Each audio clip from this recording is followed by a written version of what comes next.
Hello and welcome to the stream. Oh, and I've got a black screen immediately because I haven't set my shortcuts up. There we go, that's where I wanted to be. Desktop audio, mic audio, cool. Hello, second attempt, welcome to the stream. I'm Kilniath and today we are getting started in Monster Hunter G, because on Monday we actually managed to finish the village quest for the original Monster Hunter, so I have been on this and imported my character so we can see what new content has been added into G. Just before we get started, as always, if you have been watching any of the past streams or you like the idea of watching some Yorkshire lad play Monster Hunter G, please feel free to drop a follow. It is very much appreciated. And if you are watching the archives of the streams on YouTube, please feel free to like or, more importantly, comment with any feedback or let me know if you've played the game or anything. And you might be asking yourself, why are you on the gallery screen? And that's because, as adorable as it is, no, we don't need to save that. On the title screen, we now have Poog. And he's very noisy. And that would have been picked up during all the countdown timer to the start of the stream and everything like that. So, yeah, thankfully the gallery is a quieter screen to go on. So, if I head to continue, and that is very loud, let me just drop my headphones a bit. To import your character, if anybody does want to play G, you need to actually go to New Game, and then it'll detect your save from the previous game. So you can see it's still got 32 hours and 44 minutes on it, which I don't think is a bad completion time, to be fair, and that's with some online as well. But yes, all of our armour and weapons have been carried over. And we are ready to see what G has to offer. Also, we have a new option as well, go to training. It does say the instructor hasn't arrived yet, certain requirements must be met to call an instructor. So I'm guessing we need to start off in the village to begin with. But yeah, we still do have online and there are still private servers available for this. So jolly cooperation is indeed possible. But we'll stick to the village for now. We have an animated now loading screen, so we know the game hasn't crashed, which is amazing. And we should have a bunch of quality of life changes, because as far as I understand, the Japanese version came out first, then the Western ones did in North America first and then in Europe. And that came with some quality of life improvements, and then because they didn't want the Japanese market to lose out on those improvements, they made a new version for Japan, which is this one, Monster Hunter G. And I'm using the Monster Hunter G Ultimate translation patch, it's called. There are, I think there's 3 translation patches available. I don't know how much they differ. I don't know if any one of them's better than another one or anything like that, but this was just the one I found on the Monster Hunter Old School forum, so... One thing I did notice is if I go in my inventory, first of all, I've only got my armor charm. So all of my potions, all of my consumables, they're all gone. But we do have a little icon in the bottom right saying press select to sort, which is a godsend. And similarly, inside our box now, we also have press select to sort. And if I go to take items out, you will also see that a lot of stuff has disappeared. Including my barbecue spit, actually. That's pretty rude. Yeah, as far as I understand, anything rarity 3 or below gets sold for 3 times the market value. So we do actually have a fair bit of money now, because we've got 41,000 zenny, which is nice. Another thing is if we go over on our status page, we can see actual skill points. I don't know if this was true of the Western version of just base Monster Hunter, but anyone who's watched the previous streams will know you could not see what skills you had, or what contributed towards what skills. So now, like more modern games, we can actually see his skills, which is very nice indeed. I believe in the G version, some weapons and armour and stuff like that has all been tweaked and adjusted. I can't remember what my defense was last time, so maybe it's changed, I'm not sure, but we should still be okay for the most part. So I think first things first, what would you like to do? We've got all kinds of wonderful items. Let's see if we can get a barbecue spit on the go. Seems we've got no meat, so we're definitely going to need some of that. Doesn't look like she sells anything different. Do we still have our wandering merchant around? Is he wandering around anywhere? I believe the sword might be back in the stone. It is, yes. So I think once we get to the point of pulling the sword out, we can actually get a second copy of that. Not that it'll do as much good because I don't use a sword. I'm not sure if the wandering merchant is roaming around as of yet. Not seeing him anywhere. Also, yeah, we still don't have a farm. I do think the farms were introduced in Freedom rather than the base games. So this is the armour, the place where I can buy stuff. So it doesn't look like anything's changed there. Or for the armour. What about with this guy? Anything new we can craft here? Iron sword, buster sword, crystal hammer. Ooh, interesting. Yeah, it takes a light crystal. Yeah, none of these look massively new. Yeah, we do still have our hero's blade from the previous playthrough. All my armour is shuffled around all over the place, which is annoying. Yeah, no more improvements to Great Serpent Blade, but we can improve these if we get the materials. Which is fine. So I'm wondering what's happened to the quests then. Where do we stand in terms of village quests? Okay, quest level 1 it's saying clear. These are the basic ones, but it is putting us into an urgent quest straight away. First monster hunt, Velociprey. 3 Velociprey? I'm sure it was 5 last time. Well, we can do that easily. Let's crack on. We will try gather some herbs and some honey to get some more potions. Ooh, I imagine the recipe's changed as well. It's probably the more well-known potion plus honey to make mega potions now. 40 minutes? That's different. Also, my health bar is longer. I wonder if that's from the armour skills. I'm not entirely convinced we need binoculars. I've never used binoculars, other than in wilds. Yeah, all them controls are the same. Get us rations. Yeah, if I go to status... Oh yeah, health plus 10, okay. So I'm pretty sure last time the 3 cuckoo pieces gave us the attack up small, but it didn't give us health plus 10. So that's a nice little bonus. Controls all seem to be exactly the same, which is good. Can I ping on the map yet? I know in the last game Vector managed to ping on the map, but I couldn't work out how to do it. Let's start off by getting some raw meat. Oh, nice. Okay. They go down in 1 hit. That is good. And we will, as always, prioritise the dung pile. Not that I particularly need money or cuckoo stuff at the moment. But, might as well. It's a tradition. To be fair, getting some more dung pods might actually be useful for certain quests in the future. They did actually come in handy last time. Oh, I won't have any bugs or anything either, will I? I will have to gather some insects. Whack. Nope, that one didn't go down. Now he has. Yeah, so I think for the most part, the things that have changed in this version are just little quality of life things, but there is additional content available to us in the village quests now.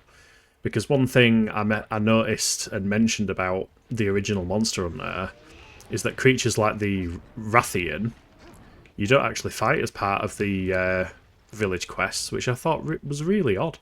I'm so used to, in newer games, you fight Rathian first and then you fight Rathalos. But no Rathian in the village quests. No Gypsaros either. So the only way to fight creatures like that, and to fight Bazarios, Gravios... Was there Bazarios? Was it just Gravios? Can't remember now.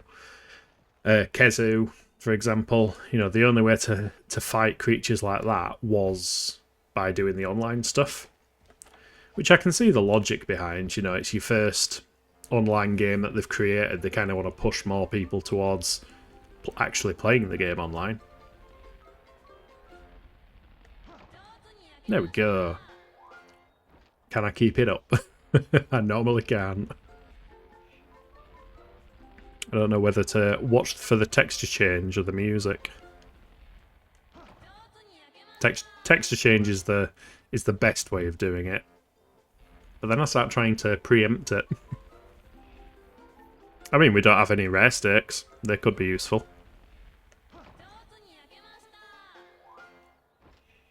But these should come in handy for future quests. Although I must say, none of the quests on the previous game actually didn't provide us with rations. But some of them did go on for long enough that we did need to have some stakes. I wonder if there are more recipes as well. Because I think in later games you can actually make like healing stakes. So it boosts your stamina back up as well as your health. Dunno, we'll have to investigate. Oh no. I love how it said, oh no, at the end as well. There had to be one, didn't there? Let's just, where's it gone? Oh, it's there. Yeah, let's just get rid of that one. Pretend that didn't happen. I am going to head to area 7 and 9 to get some honey. Oh, wait, actually, thinking of that, that's probably where the Velociprey spawn. Let's go around the long way, see what else we can gather. Oh, I bet I don't have any pickaxes or anything either.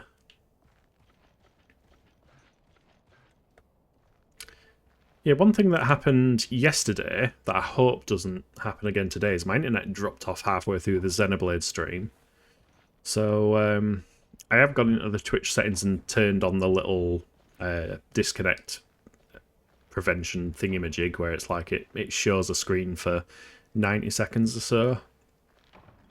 So if the internet does cut off again, or the power cuts off, heaven forbid, then hopefully I can recover it in time. I have double-checked my mobile hotspot on my phone, so I can turn that on in an emergency.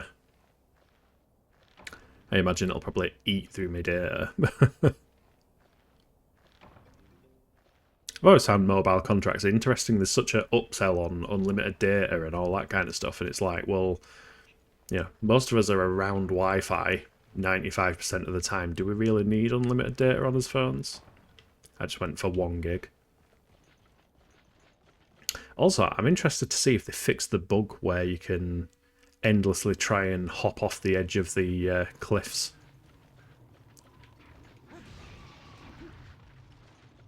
Because that was always quite annoying, especially if you got a Rathalos on your tail or something. Hey, blue mushroom, that's what we want. Make some potions. I wonder if the secret gathering spots still exist. Also, I believe on this one we can actually craft pickaxes and bug nets, which you couldn't do on the original. Yeah, no, that's not a gathering spot this time around. But if we... It's nice to know it's still lovely and dark. I'm sure later games brighten things up, but this is very hard to see. I mean, the sun has decided to come out. It's been a miserable day, all day. Typical grey English weather. And then just as I start streaming, it's like, oh, let's get some sun on you.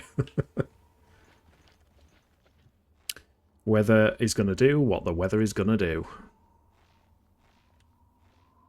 I do need to be reticent of the fact that we've only got 40 minutes, so I can't spend the entire time fanning around gathering stuff, but might as well get some ivy, because then we can make... What do I use ivy for? I use ivy for pitfall traps, don't I? Does it have other uses? I can't remember. Maybe we'll find some new uses for it. It's always good when that happens. I wonder if it's possible to craft trank bombs on this one as well. Also, I wonder if the success rate for some stuff might have improved. Yeah, because it's ivy and spiderweb to make nets. Oh, thanks, yeah, I really wanted an insect husk. It's good to know the gathering is still the same. Still as cruel as always. We can make it to Area 12 as well. Not that there's anything particularly interesting. Oh, I've just realised I won't have my Felvine, will I? So I don't want to get stopped by cats. That would not be a pleasant experience. If the cats decide to steal from me, they'd probably, if Vector's experiences are anything to go by, they will probably steal my barbecue spit. Which I don't want them to have. I need that to keep myself fed. Oh, I wonder if the canteen's on this one. There's loads of things I'm wondering. I've actually been looking forward to this. Like, originally, I was just going to play Monster Hunter 1 and then go straight into Dose. Because Dose is the one that I'm most looking forward to, because all of the actual systems in that game, in terms of simulating the Monster Hunter experience, that's like peak, you know, with the seasonal stuff and the changing bounties and all that kind of stuff. Breeding season, gathering different things at different times of the year, day and night cycles. Stuff that seems to have somewhat come back in Monster Hunter Wilds, which is good to see. But yeah, Dose is definitely the one I'm most looking forward to. Also, if this is just Husberries, I don't need them. I do not need ammunition berries. I don't need insect husks either. Let's see what sort does. I mean, obvious what it does, but just want to see what kind of order it placed them in. That's interesting, actually. Herb, then ivy, then blue mushroom. And then healing stuff at the end. Interesting. Yeah, you can... Are you going to run off? Are you going to stay? I don't think the village elder will have any new things to say to us. Let's see if the bug at the cliff edge still exists. Ooh. It looks like they've fixed it. No more endlessly trying to jump off the edge of the cliff. That is good news.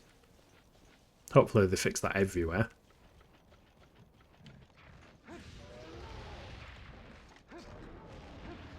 Some of the time they go down in one, some of the time it takes a couple of hits. Probably depends on the exact positioning away or something like that.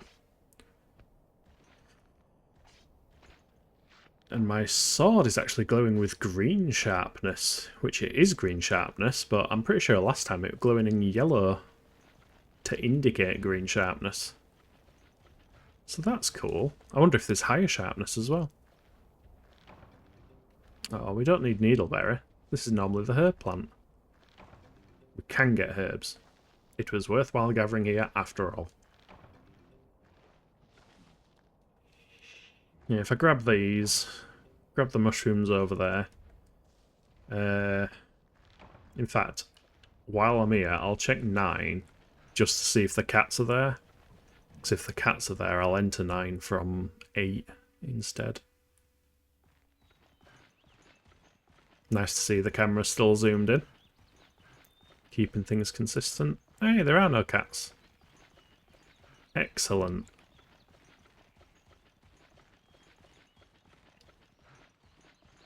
So we can grab some honey from here.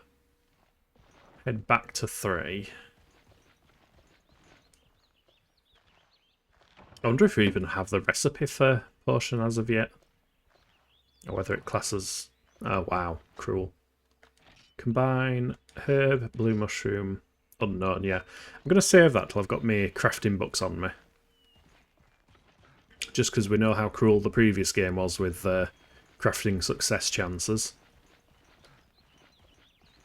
Also, my stamina seems to have dropped quite quickly. It's only 10 minutes in and it's gone down 2 bars. I believe the Western release of the original Monster Hunter did increase the health of most big monsters, so I wonder if that is also present here. Which means we're basically going to have a harder time. Don't need huskberries. Don't need needleberries. So nice being able to sort though.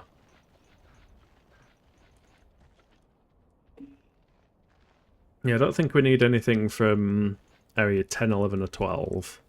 So we'll just nip through there to 8, head straight to 7 to get the honey there. And then as Velocipray will probably be in 8. We do like nitroshrooms. They let us make gunpowder. Oh, in fact, it might be worth gathering here a bit, because you can find Felvine. And I would like to have some of that on me. Ooh, and power seeds. I will not say no to them. I wonder if the gathering spots have shifted around as well a little bit. Maybe the drop tables have changed. Because I know on the other side of here, like just over that way a bit more, there's a plant that normally always gave antidote herbs. Which, probably worth grabbing as well, if I've got space. Yeah, I should have a bit of space. Need some sap plants. Because then I can make me bomb materials. Where is the plant? Oh, it's there, that one. Where did I normally gather sap plant from? I think it was area 8, actually.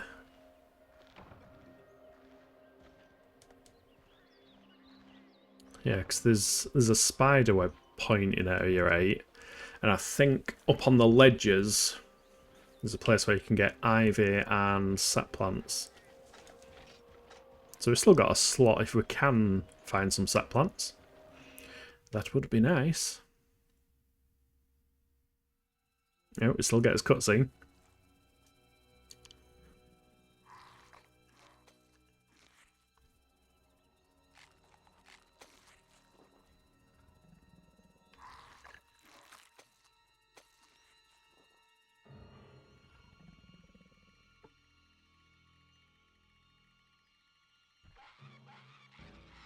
I love the way they just jut their neck out.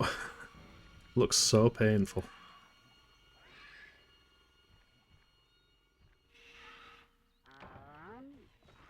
Hello, Velocipray. Don't worry, I'll come back for you later. As long as you don't jump on me. Oh, nearly. You thought about it. You tried. Yeah, I think, for the most part, it'll be a case of just doing the urgent quests to kind of get to Village Quest 3-star. And then it will probably... I think 3-star on... well, 4-star quests onwards, there's actually some different quests, so we do get to fight the Rathian and the Gypsaros and everything. So that's probably why it's having us do some of these old quests again. Is that not a sap plant spot? Maybe this one.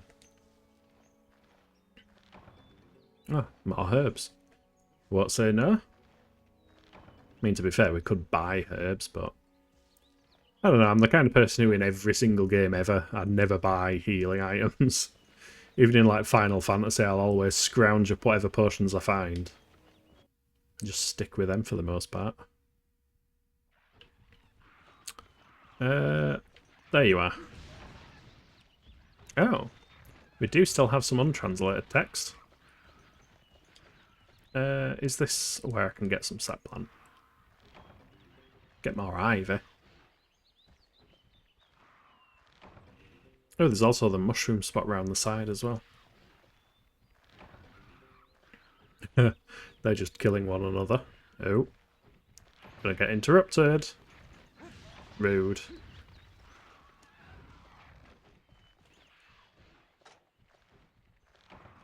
Nothing else here. Oh, we don't need the insect husk. Whilst he's jumping over there, let's come and get some mushrooms.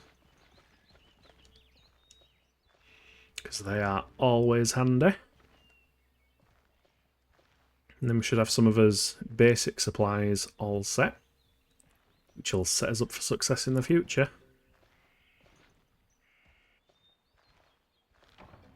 Yeah, it's a shame you can't import your character from Monster Hunter G into Monster Hunter DOS.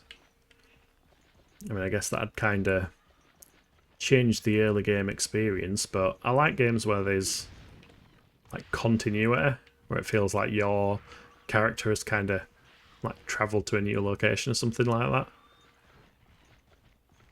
I mean, I always play Elder Scrolls games with that kind of mindset. Ah, we can press select to skip that now. Excellent. Also, I loved how it said all requested monsters sla. Oh, we don't need a Velocipray Fang. It's fine. Can we do gestures? No. Yeah, triangle just opens up that menu. There is a patch I've seen for this, a patch for the emulator that allows you to use the English keyboard layout when you're doing typing online instead of having to press L1, L1, L2, R2.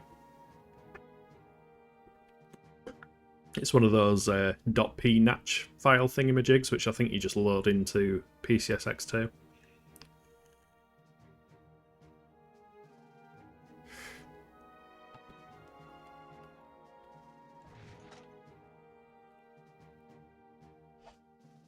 Yeah, I don't know if you just can't ping in single player, but even when I tried in multiplayer, Vector was saying it was R3 and it just didn't want to do it for me. Yeah, we still got his yellow text. At least it was animated this time. Don't need any of them, but I guess if we've got space, might as well take them and sell them or something. Yeah. The quest titles aren't translated either in this version. It's not. Doesn't matter too much. I know when I briefly tried DOS, the translation patch I was using for that, everything wasn't translated. Or maybe I'm thinking of Portable Third, actually. Save your game data? Absolutely. One thing that is still missing is we can't craft stuff from within the box, which would have been nice. Yeah, we'll store that. Store them. Store all them. And then we'll take out combo books. So nice. Right, we want to combine. Yeah, honey and herb no longer works, so herb, blue mushroom, gets us a potion. Salt 1 amount. Oh yeah, I'll say success 100 because I've got the books on me. I wonder if they... Oh, that's quicker. Oh, shit. Oh. Right, potion, honey.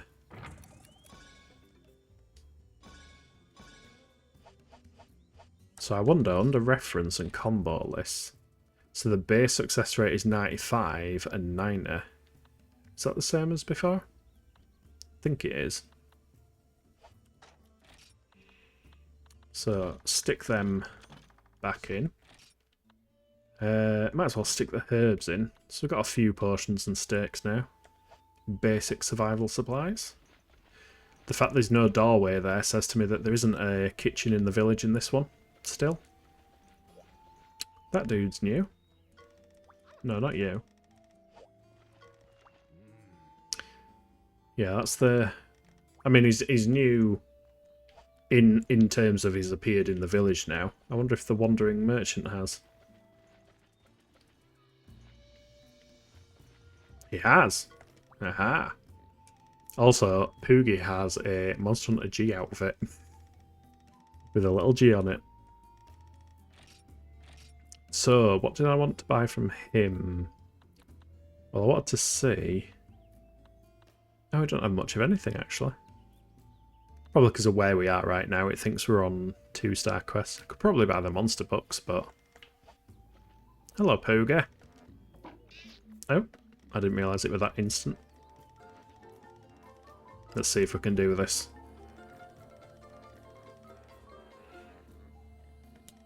There we go. Well, take care of him. Nice. Yeah, I think Poogie was only in the stables in the online town in the original Monster Hunter. But now he should be in here with us. Look at him with his little G outfit and his wings.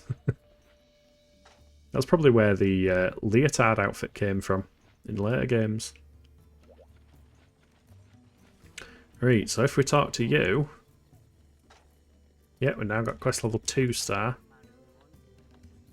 Oh, we do need to do all the other 2-star ones. Interesting. Okay, well, looks like we're back to basics. Let's do some mushroom gathering and hope we don't have a repeat of what happened in the original. I would have thought it'd have kept the 1 to 3-star quests. Oh god, that means I'm going to have to do Liver of Legend. Balls. I don't like Liver of Legend. Nobody likes Liver of Legend. Should have maybe brought me Spit with me again. But we've done them once, we can do them again. Get my bug net out, catch some insects. Don't need dung or cuckoo scales. Well, they might be cuckoo, helmet and greaves now. But to be fair, it'd be worse than what we've got equipped. Yeah, I think the only game this is missing in terms of some of the more modern systems is the ability to upgrade your armour. Because I think it's in DOS where they added armour spheres. Well, that didn't last long. Yeah, DOS added the armour spheres. Unless it was Freedom 2. Maybe it wasn't DOS. Hey up, Velocipray. Can't be bothered with you guys. Don't jump at me. I normally set the other route up here. I don't think I particularly need more either. Yeah, so in this quest, this should be our secret spot to get some special mushrooms. Potentially. Yep. Excellent. That's 1. 2. I think we need 7. Yeah. Oh, wow. Okay. Just the 2. Wow. Swing and miss.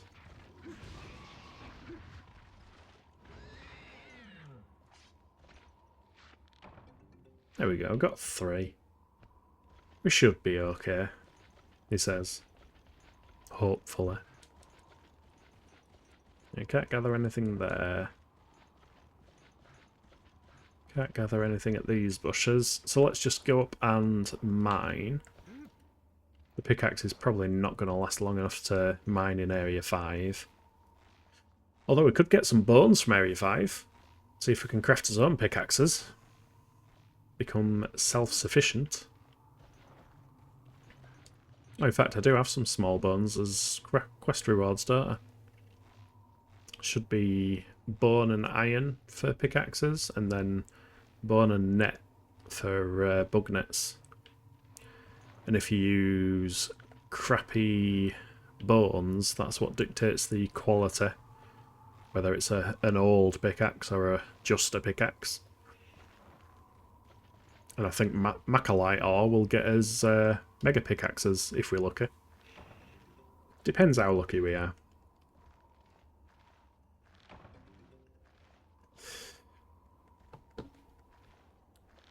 Yeah, I remember when I first started playing Monster Hunter games, it was with Freedom 2. Monster Hunter Freedom 2. I just picked up absolutely everything. I had no idea what they were for. Bit of bugs are useful. Cricket's less so, but we'll keep them. Huzzah! Can I just go down there?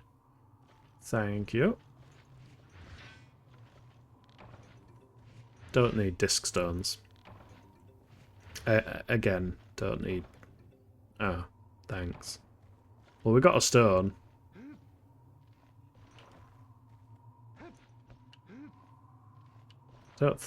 I mean, stones are useful. We can use them to make bomb materials, but doesn't mean we can craft any pickaxes. But we can always buy some. We have the money.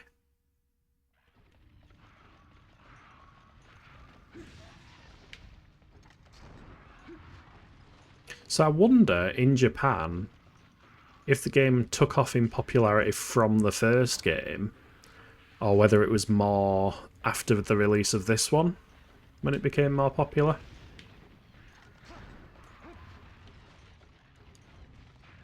Why am I, like, completely failing to hit these guys? You wouldn't believe I'd finished the previous one.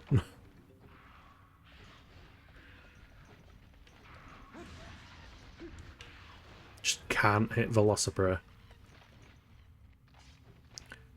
I mean, they are quite evasive, in all fairness.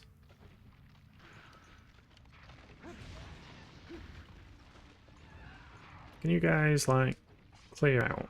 I would very much like to try and gather some bones. I don't know whether they've changed their AI or not. They seem to be trying to attack me from further away, which means they miss. Be nice if they have made them a bit less aggro. There we go. Get some bones. Bones are always good. I mean, preferably not mystery bones. Oh. Okay, that's us a lot. I don't think there's anything at the egg pile we can gather. I don't think there's anything particularly interesting in Area 4 for us to gather. Because I think that plant over there tends to be scatternuts. It might have herbs. Yeah, it does have herbs. If we don't get stung by a Vespoid. Do you want to, like, go away, please? Bloody Vespoids.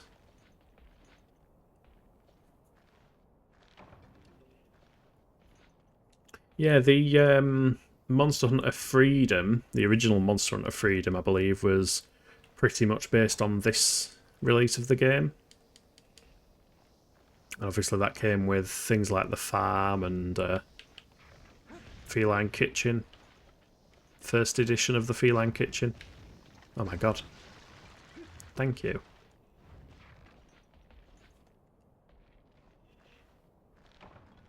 I wonder if there's any disadvantage to Freedom over G.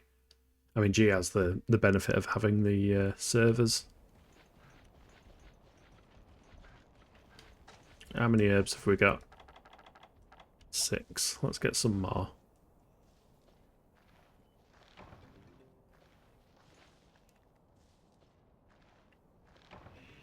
Yeah, because setting online multiplayer up for the Freedom games on the PSP is not massively difficult. There is a community called Hunster instead of Monster Hunter. And they have like a VPN set up, so you register and do all the validation and stuff, get a VPN certificate, install OpenVPN and then load that cert. There we go. Needleberries can go. See if we get any more special mushrooms here.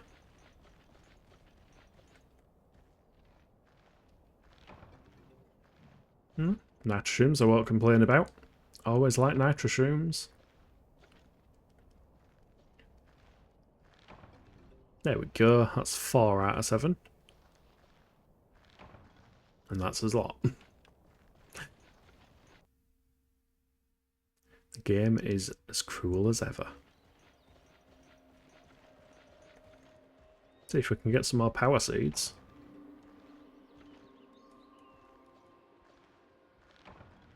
No. Apparently not.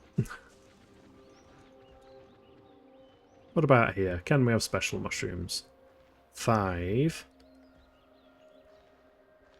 6. 1 more. Way. See, that was a lot smoother this time around. And that was exactly it.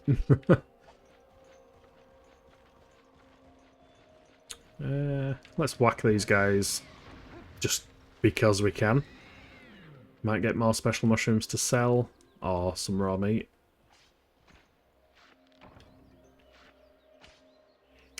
I do think last time I was very reliant on the infinite amount of moss swines here to complete the quest. Which isn't ideal. Oh, no space. That sucks. I kind of want honey more than anything else. We don't need crickets. Let's get rid of that.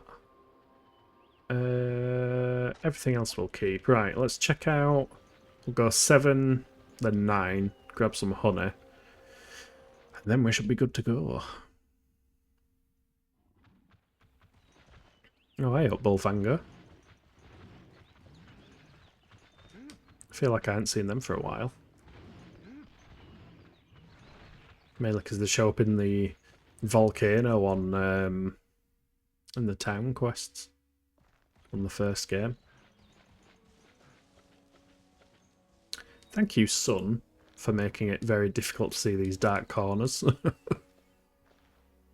Hope it's not too dark on the stream. Well, if anything, it'll be just about as dark as it is in-game. So you're getting an accurate representation.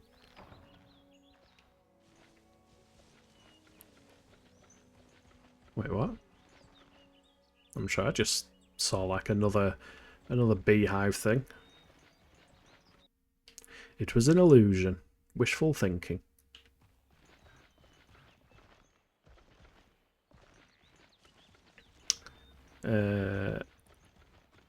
Don't hit me, Bullfanger.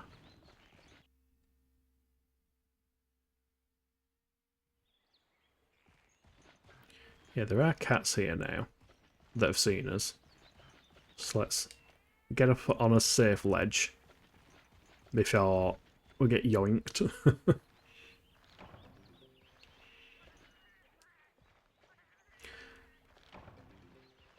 Meow, meow, meow, meow, meow. I've always found it funny, the noises that melinks and felines make. I'm pretty sure you can emote them on... Oh, I can hear it behind me. I think on Generations Ultimate, where you can play as your Palico. When you go into Palico mode, you can do emotes that cause them to make those noises, where they hop from foot to foot.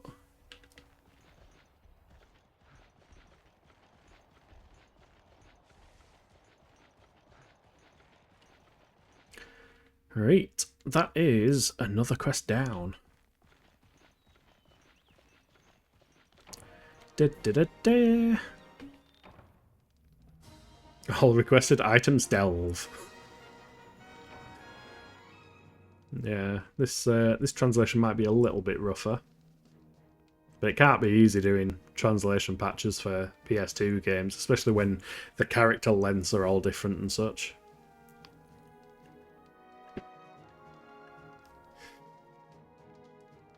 I wonder if there's any reason why there isn't like an official Monster Hunter Old School patch. Because that's what I used for the first game, and for DOS, I think. I don't know, I'll have to see when I get to that one. Hey, we've got a rainbow mushrooms. We like that.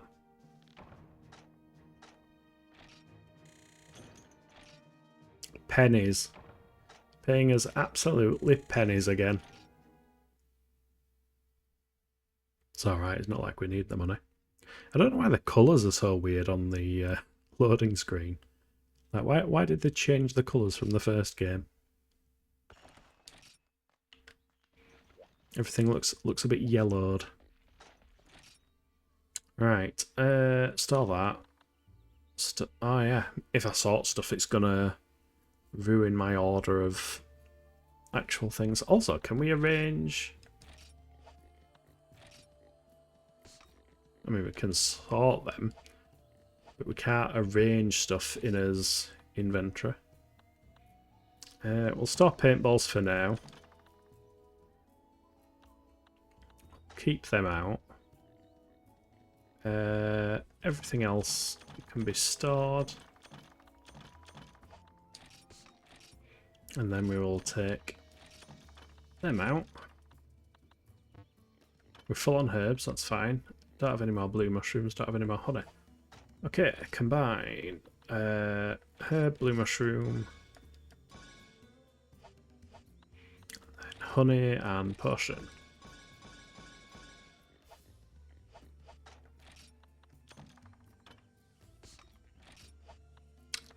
Store that, and that. Excellent.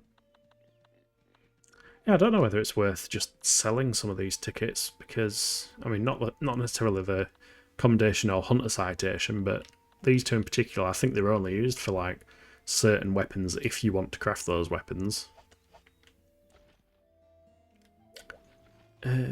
What's next, Village Elder? Present for the armourer, Kelby Horns. Yep. Easy peasy. Yeah, probably going to be a bit chill for a while on these quests then. It's just the original 2-star ones to work through. Probably works out quite well doing this on a early Wednesday stream. Because yeah, later on at towards 6:45 I'll be doing another raid to Section Skyline because he is continuing Phantasy Star 2 on the... well, it was on the Master System originally, I believe.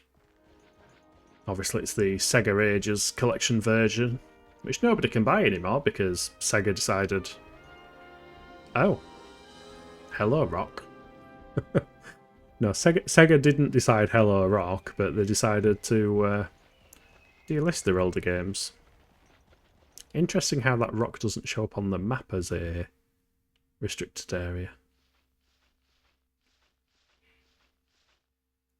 To be fair, I think the quest was like that last time. That just reminds me of the horse riding sound in Ocarina of Time. Diddle-a-did, diddle-a-did.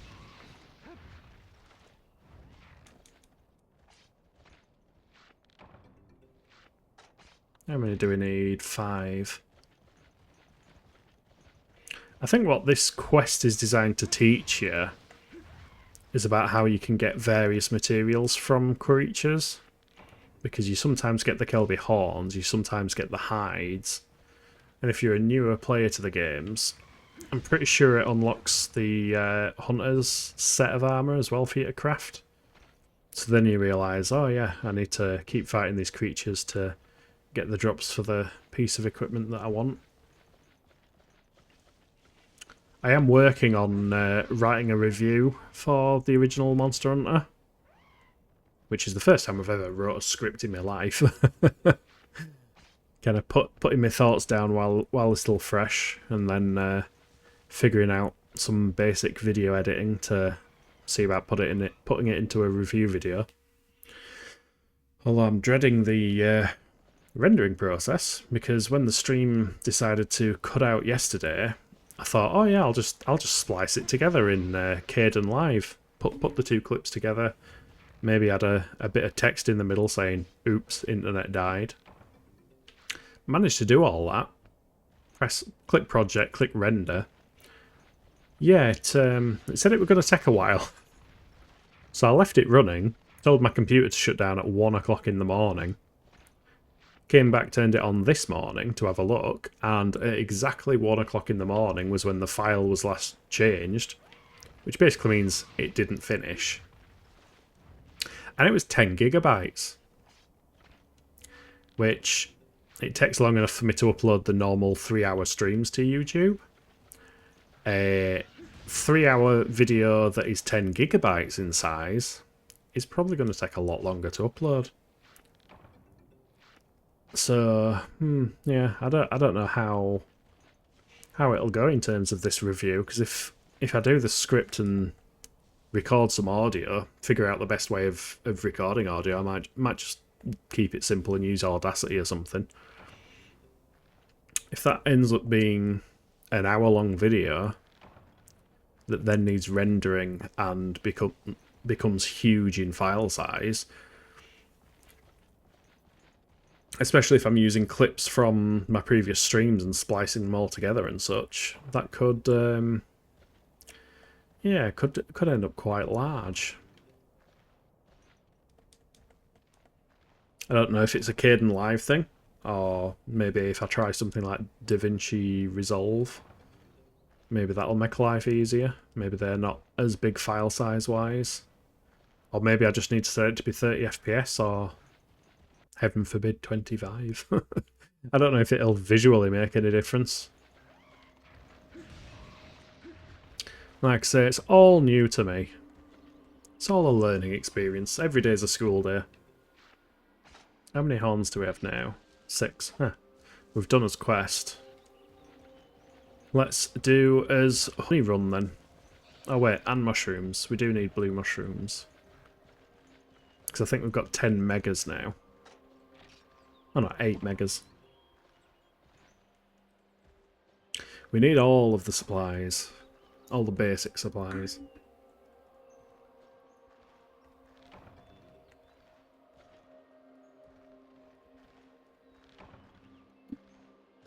That's his lot.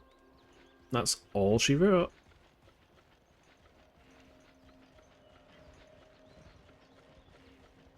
Yeah, I don't think I need any Kelby materials for anything. Oh, I do have to start on these 3 because they're always in sequence. And that's very satisfying. I just can't help myself when I see those 3. It's very, very nice combo attack. Plus, if we get more, if we have extra raw meat, we can always use it for tinged meat or drugged meat or something in the future, potentially. Not that it came in handy last time, but you never know. Don't need ivy. Yeah, I still can't remember where we sap plants are from. Maybe the desert. Can't be the only place for them though, surely.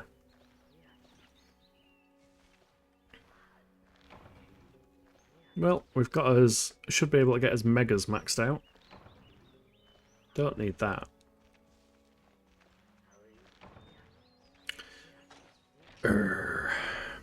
Don't need that. Yeah, I think everything else is worth hanging on to. I always found it weird, the music in those kind of areas.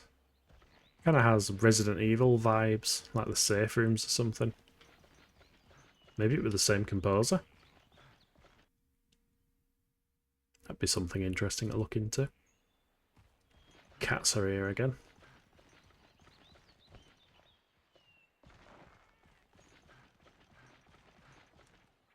Bloody cats. How much honey can we get this time? I just shouldn't say anything, should I? Every time I start to whine about the amount of items it's going to give me, it decides to be cruel. Maybe the PlayStation 2 had microphone support all along. Don't think I've gathered here yet. Yeah, we could get some more blues. More blue mushrooms.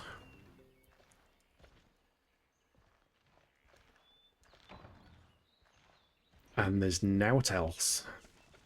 Well, I'm not running through Area 9 to get back, so we'll go the long way.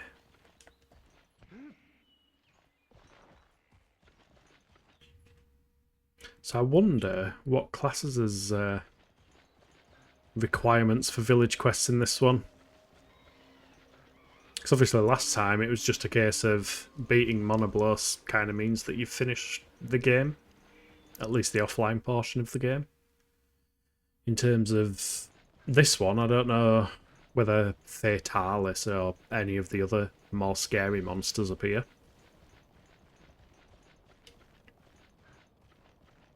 In fact, it was a Basarios that me and Vector fought in one. I wonder if Gravios, first of all, was in that game and also is in this game. I think it is. I think it's in this one. I'm sure I've watched a YouTube video in the past where somebody was commenting on how difficult Gravios was with his laser beam attack.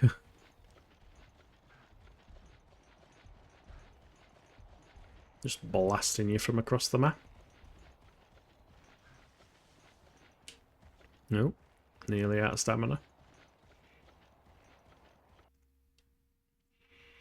I am glad that we can fight Rathian in the village quests on this one, because it means I should be able to get the full Rathian set. Which would be quite nice. I've got the Greaves. Me and Vector did some online quests. Managed to get them.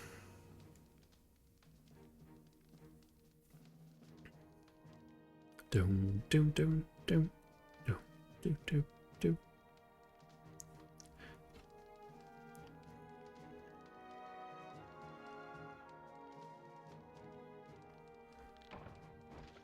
Quest complete.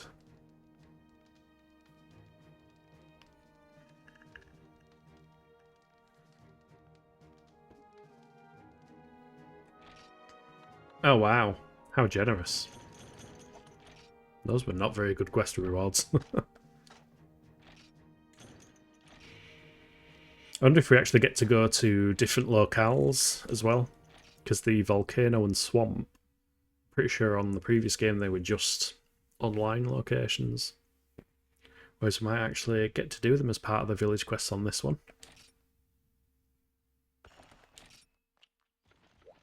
It is nice being able to directly compare the two games.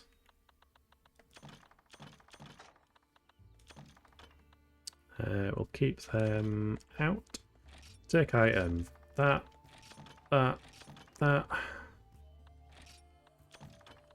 Take any extra herbs. Don't have any more mushrooms or honey. So combine. Herb, blue mushroom. And then potion, honey. There we go, megas are maxed out and we've got a couple of normal potions. So it's mainly just herbs and blue mushrooms we need for more potions. Unless you can buy them. Can't remember if you can buy blue mushrooms. No. Okay, fair enough. Yeah, that's fine. Next quest. Help for the festival. 5 well done steaks. Then we have an egg quest. Me favourite. Oh, do I have to do all of the egg quests again? That's not going to be pleasant. I did, as part of me writing my review for the first game, I did actually like rewatch my first couple of episodes or bits of them just to jog my memory. So at least I know some. I know that the Velociprey in Area 2 don't respawn for that next quest. So that is good. Unless they've changed things. Which we know they like to change things.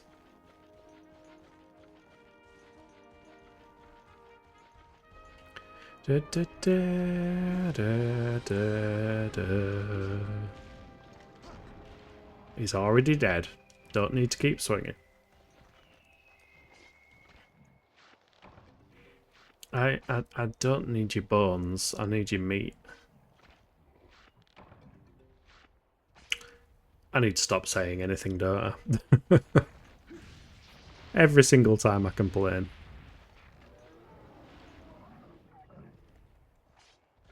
Nobody alarmed by that? Okay, that's fine. Hey, look, yay, small monster bones. No, it didn't work. I thought reverse psychology might have worked.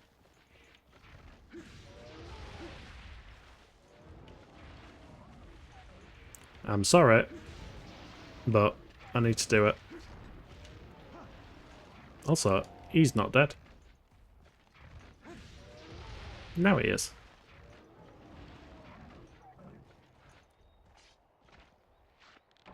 I wonder if the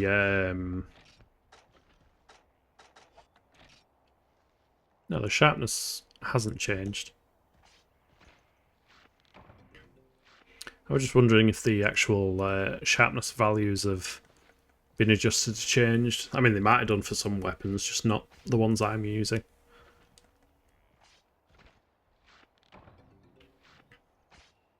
That's 4 raw meat. Nearly enough. I should have actually bought and brought some pickaxes. Seeing as we've got access to 6 and 5. Can't remember if all my ore has been sold. It's annoying if it has. It's a pain in the ass, especially macrolite. Yeah, I don't have any means of making pickaxes whilst out in the field at the moment. Unless, I think it's stone and mystery bone makes the old ones. Maybe. Maybe if I head to 11... Excuse you. Well, Spirit's Line just jumps in front of me. We'd like to talk about your extended warranty. Is that an albino one? It looks very, very bright. I think this game does introduce subspecies, actually. Because I noticed one of the comments on the patches, the translation patches, this one in particular says that it doesn't highlight the fact as to whether a hunt contains a subspecies or not, which is more akin to the original experience of the game. Whereas I think some of the other patches do actually highlight that.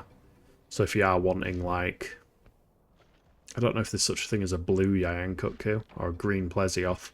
If you are hunting for those particular things, some of the patches make it a little bit easier. But I'm trying to stay as kind of close to the OG experience as I can do. It's almost like, with the tech that we've got these days, you can step back and, you know, pretend you're experiencing the original Monster Hunter for the first time, online and all. Which, there's something really cool about, I think.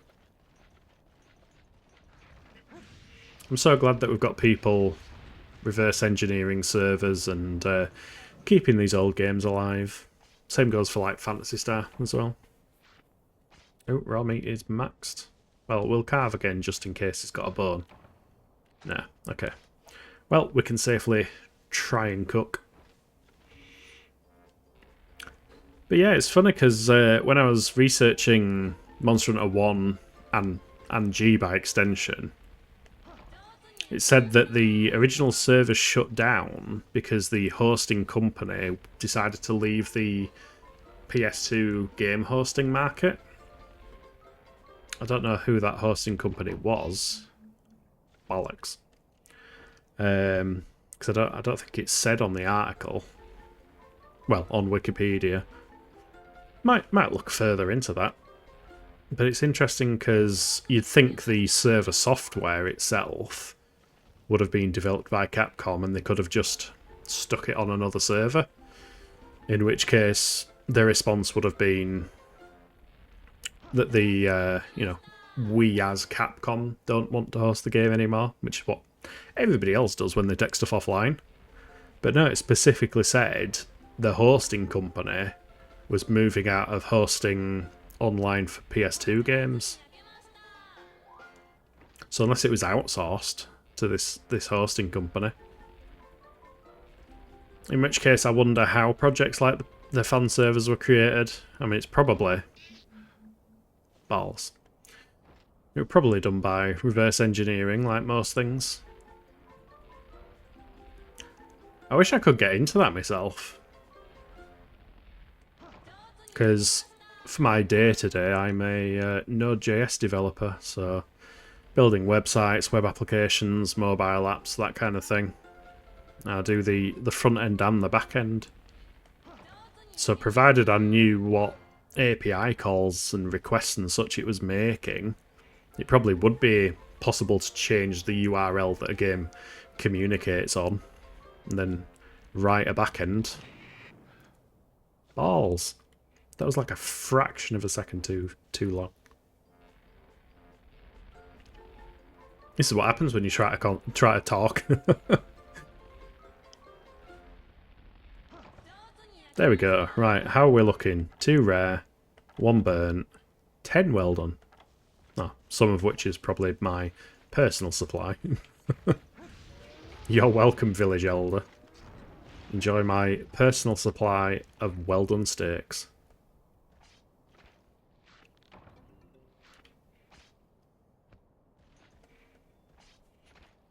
Might as well get some herbs whilst we're out and about. Oot and about.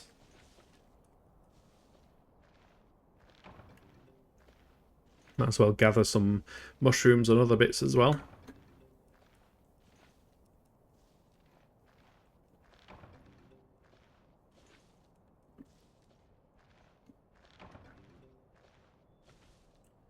Herb acquired.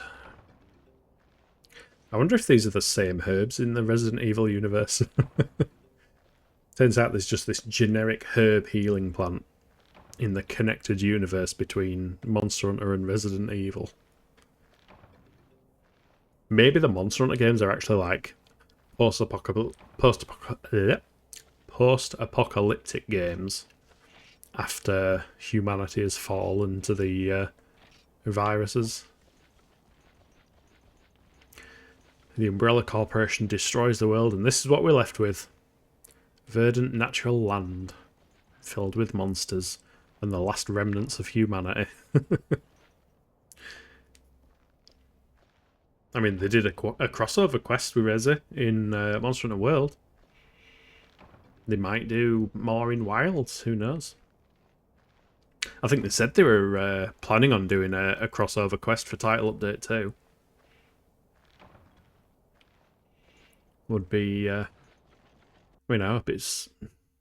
Well, some people will hope it's Mega Man. I've never been able to get into Mega Man. Don't think I've ever been much of a, like, 2D side-scrolly kind of person, to be honest. Oh, I've got plenty of space. Plenty of space for gatherings.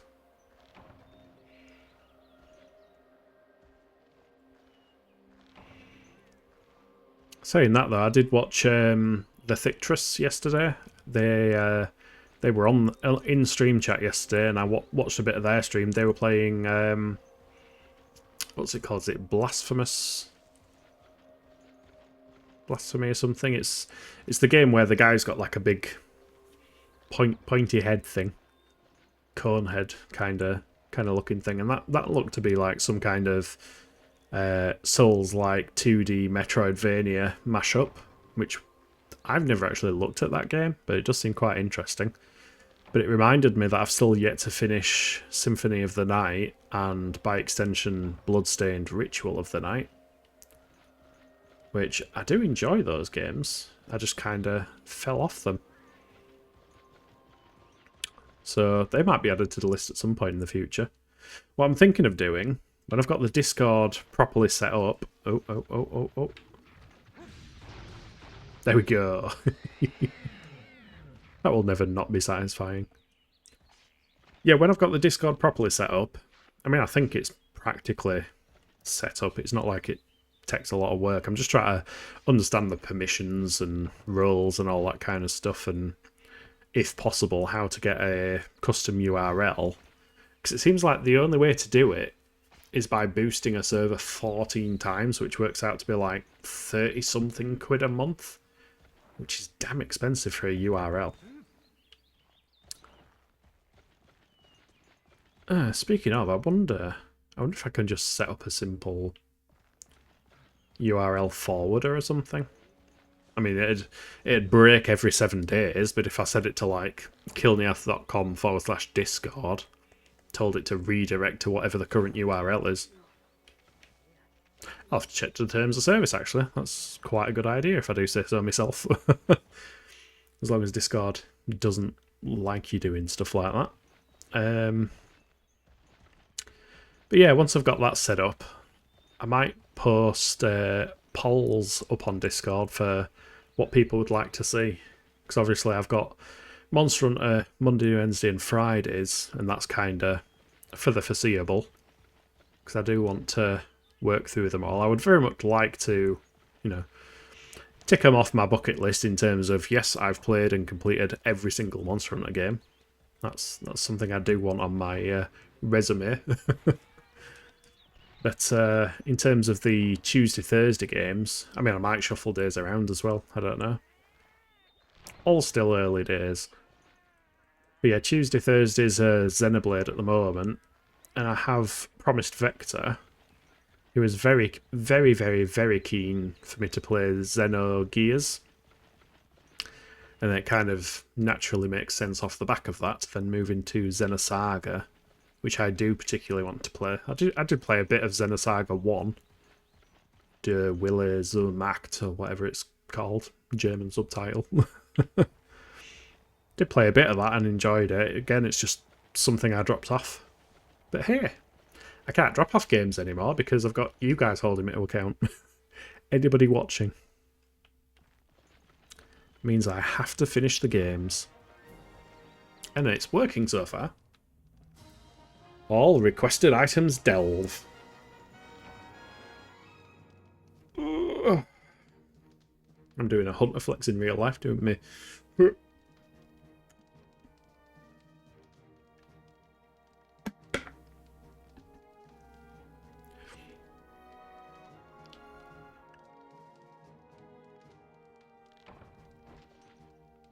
Request c'est complete.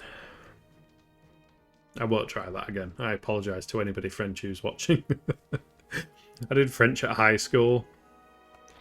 And I was okay at it. I did actually go to France and speak French, but yeah, it was definitely a subject I chose not to pay a massive amount of attention to.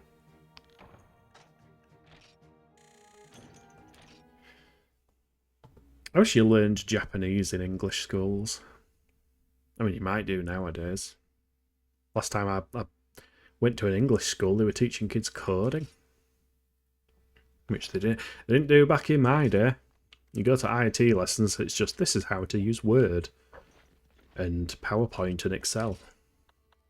All the boring stuff. Hey, I got some set plants. Nice.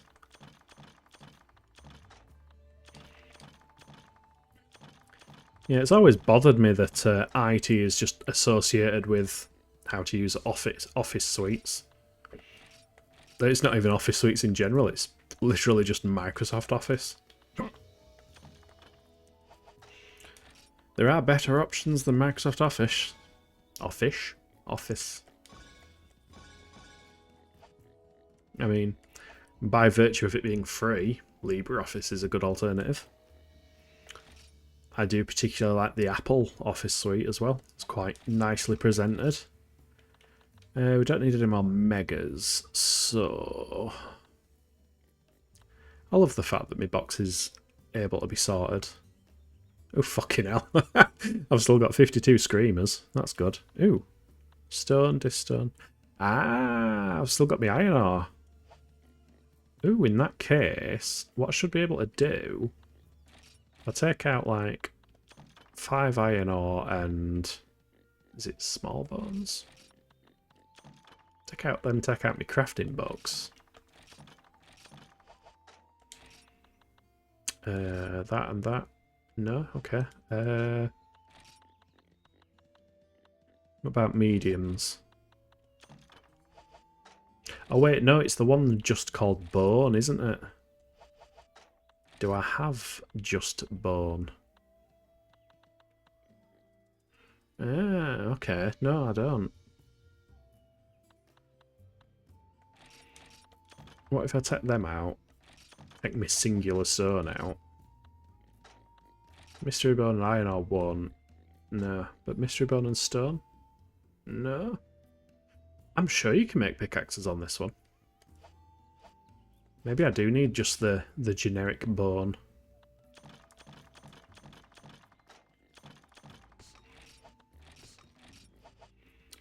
Which reminds me, the next quest is an egg quest. Let's see on the armor list, because we now have actual stats, I believe.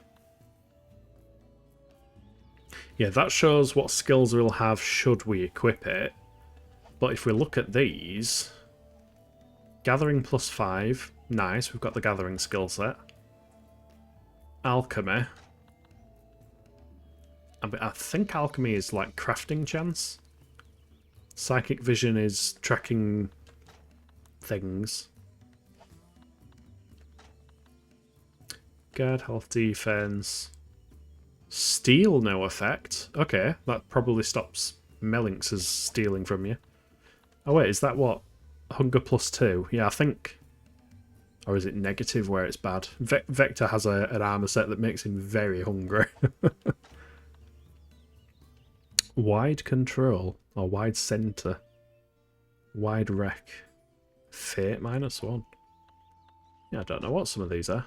Hey, we've got a Metal Gear character, Skullface. Recovery speed. Is it wide recovery? Auto guard is a cool skill. That's saved my life a few times on Monster Hunter Try, or rather 3 Ultimate.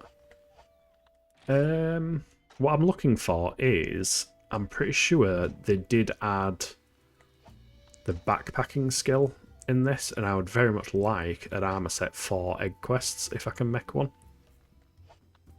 Just to make life a bit easier. I don't think it's called backpacking, but I'll remember it when I see it. Oh, I guess it depends if this translations change the names. In fact, yeah, it's called backpacking, whereas in later games in actual English it's called... Oh, I just had it, it's gone out of my head now. Transporter. Mixed suck rate. Yeah, I've got a mixed suck rate of +2. Mixed success rate. I wonder if it's mainly on waist and legs. Throw, whim, gathering alchemy, defense, event health. Unless I'm missing something, unless they are extending onto another page or something, and I've just overlooked it.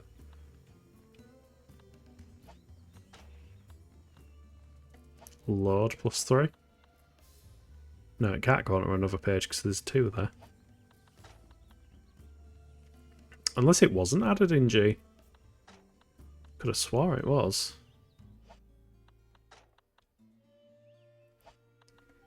Got some good res on that.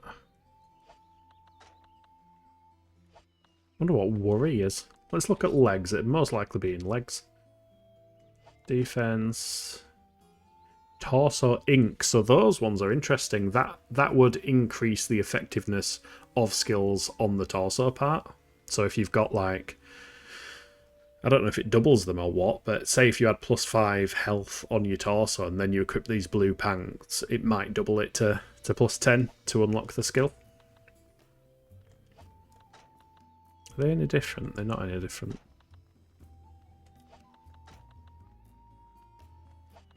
It's nice being able to actually see these though on this one. I could have sworn I saw on the wiki. Health map gluttony. No. Okay, well, We've done it before, we can do it again.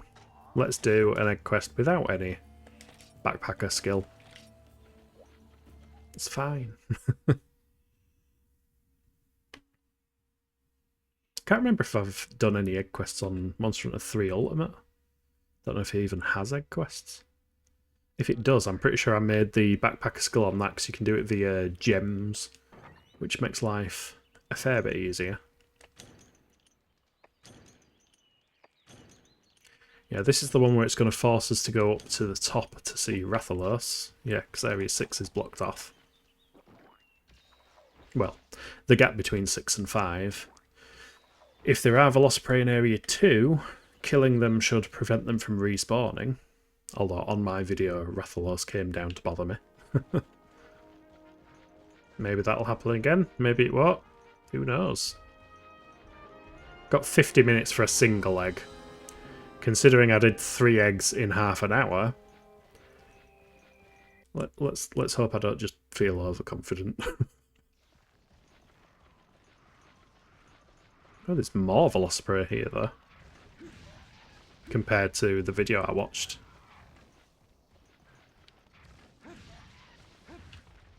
It's funny looking back at my older videos already and seeing the complete difference in presentation and audio quality. Like those early videos didn't have chat on the side.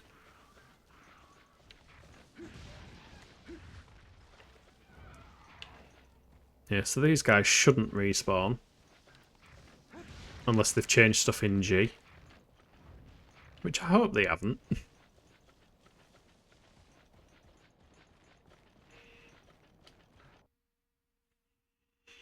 Yeah, we just had an empty black bar down the side. Area 4 will give us the Rathalos cutscene. Technically, this is the equipment I used to fight Rathalos last as well. So I would actually have a fighting chance. But let's not. I can't be arsed with him.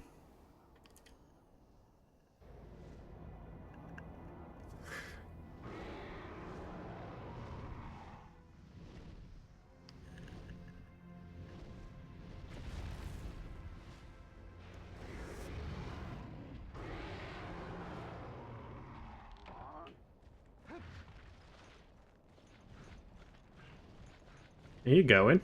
Already? No, he's landing. Can't tell whether he's coming or going. Oh, he's walking over here.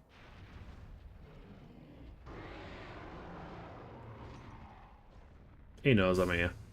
Oh. Excuse you. Goodbye, sir.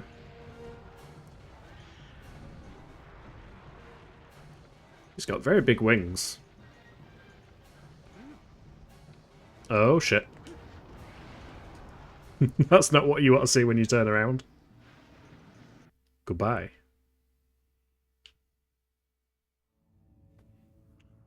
Let's hope he's not still there when I've got my egg.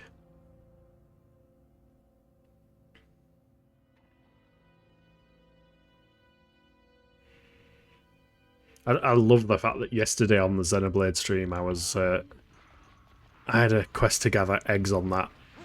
It's just poetic irony.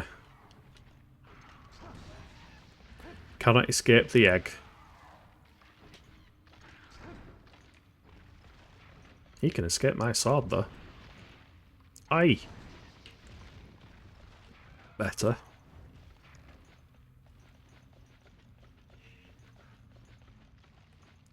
Yeah, so hopefully he's left Area 5.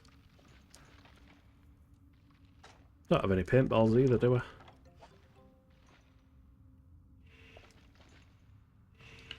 Yeah, on my first egg quest video I kind of hung around here hoping for him to come, but I think he's specifically told not to come to this area on the on this quest at least. Oh. Okay. Maybe not. Get out of the door. Watch out for the Vespoid. I was going to say, I think there's a ledge there. Go away, Vespoid. Don't you dare. I do not want this ruined by a Vespoid. Hate Vespoids. Stop approaching me. You're being very quick. You're doing that darting attack. Next room should have herbivores in. Should have. Yes. And then area 2 last time, Rathalos decided to turn up. So maybe he'll pop by again. We shall see. Oh, no, he's turned up into 3. Yeah, thankfully the Velociprade do still stay dead. So the only question now is whether they do decide to be cruel and add Velociprade to Area 1. You stay away, insect. No. No. Nobody likes Vespoids. Go away. Watch Rathalos turn up in Area 1 now. He's turned up here. On cue. Hey! Just herbivores, nice. That means, if we hand this in, and don't get started on, his next quest is the Velocidrome one. I don't reckon an Aptonoth is going to headbutt me, but I don't want to risk it. Herbivores can be very cruel in these early games. They can even defeat Monoblos, according to Monday's stream.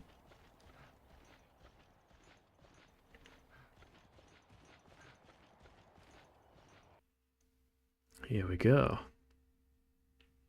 Now, as long as I don't drop the egg.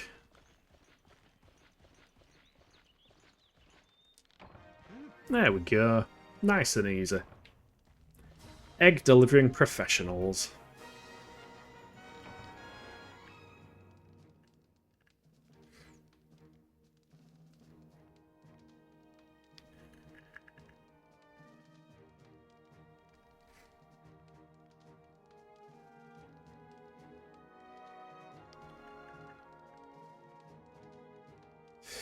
I do hope to get rid of the cuckoo gear at some point.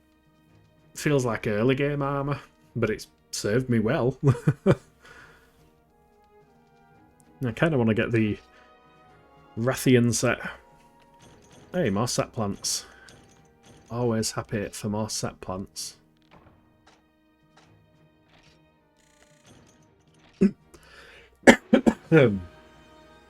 The following movie has been added to the gallery. Ah, nice. This is new. So we get all of the cutscenes through the game as well. That's cool.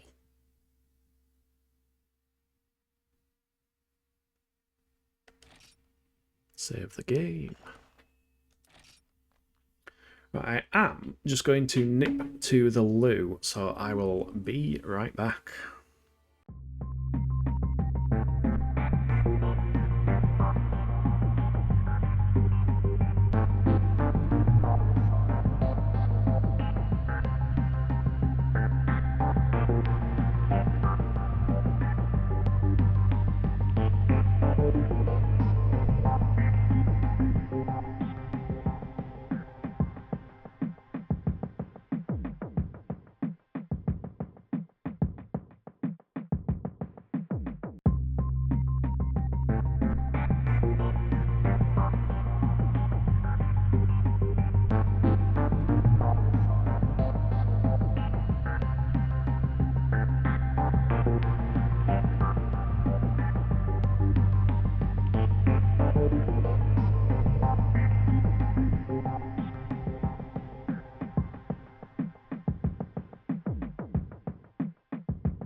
Hello.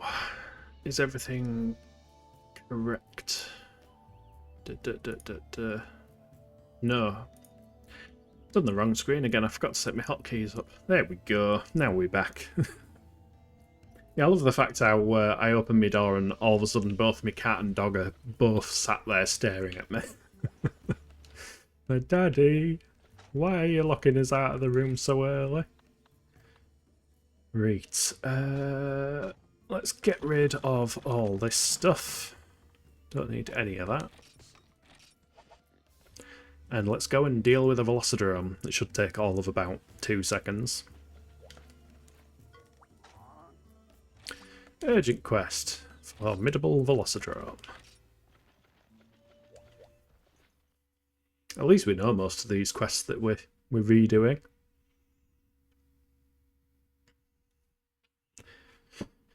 I guess as well, if you had played the original game back in Japan and enjoyed it, and then obviously stopped playing it and moved on to something else, it's kind of nice having a bit of a warm up, a way to get back into the rest of the game. Might as well take everything other than binoculars. I can't think of a use for them.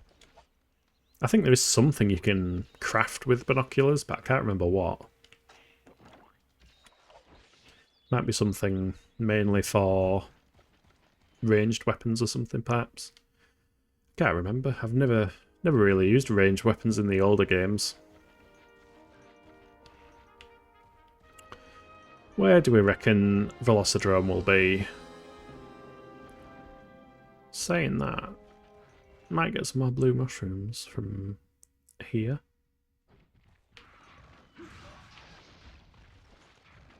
Goodbye.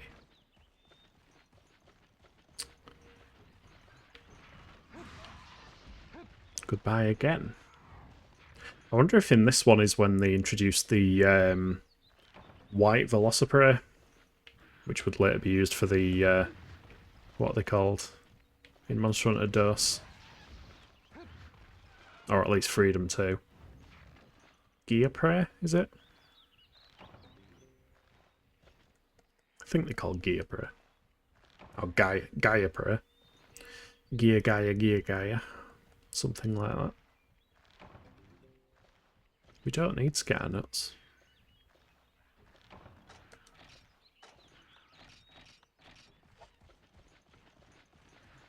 Also, I've always found it funny that you can get barrels, and you can also get barrel lids, but you can't combine a barrel lid with a barrel. Even though you make bombs that are clearly sealed barrels filled with gunpowder. He's sounding bassy. Don't know if they changed that. Core.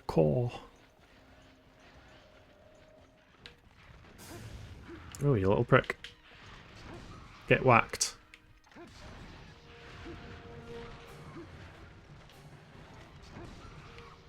That's not going to connect. Oh, it is. Okay. Oh.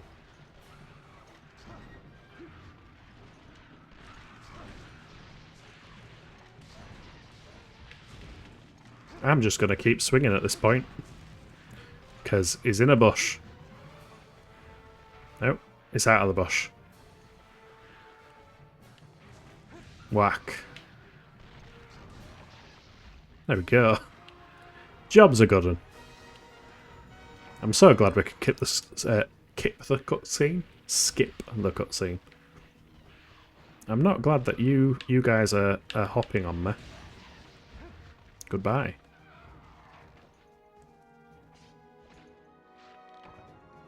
Yeah, we've got a claw at least. Don't know if that'll be useful for anything. Get some more shrooms if we can.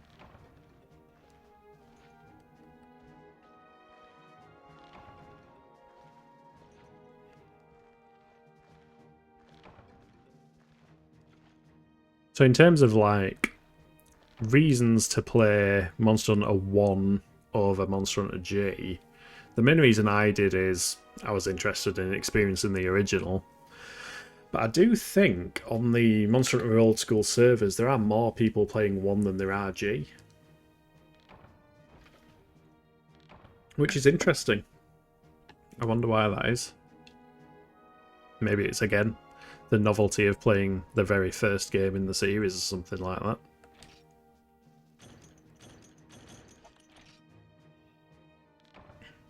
Didn't need that husk, but hey ho.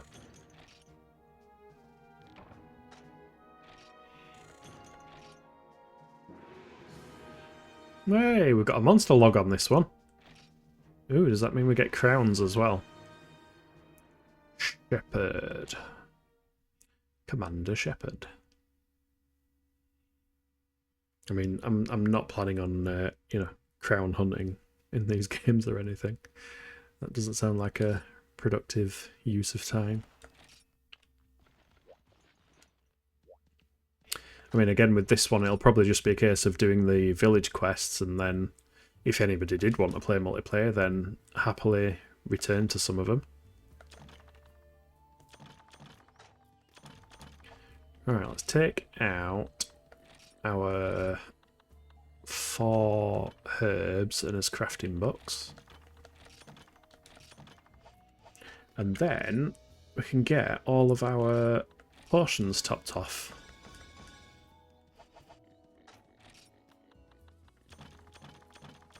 Now we're feeling a little bit more complete. Also, does the Star Woman sell... She does sell Felvine. I'll take 2 of that just to feel a bit more complete.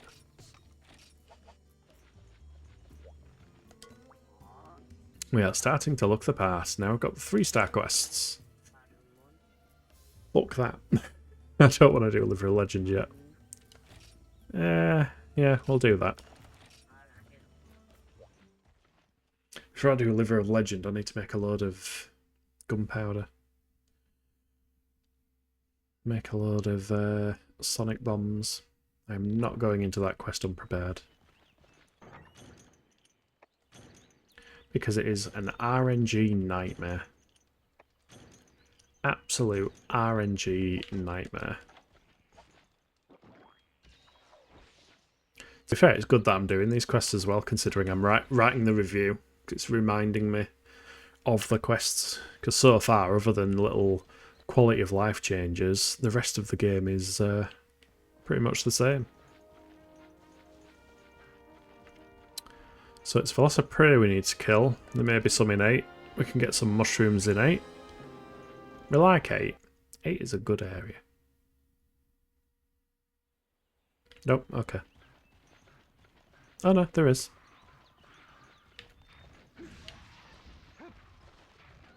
Boom.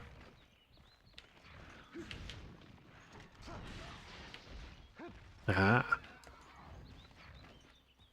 It's funny, like, first time I played this, I was trying to carve all of them for all of the parts to sell. Oh, wow. How cruel. But yeah, now that we've actually got money, we don't need to gather their parts anymore.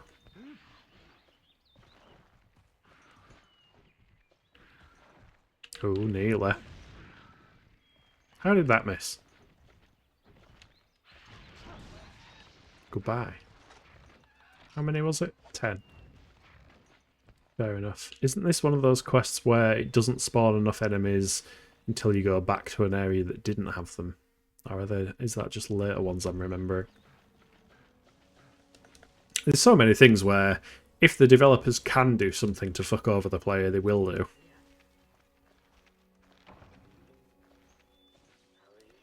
Hashtag old school. Back in my day, video games used to make you suffer.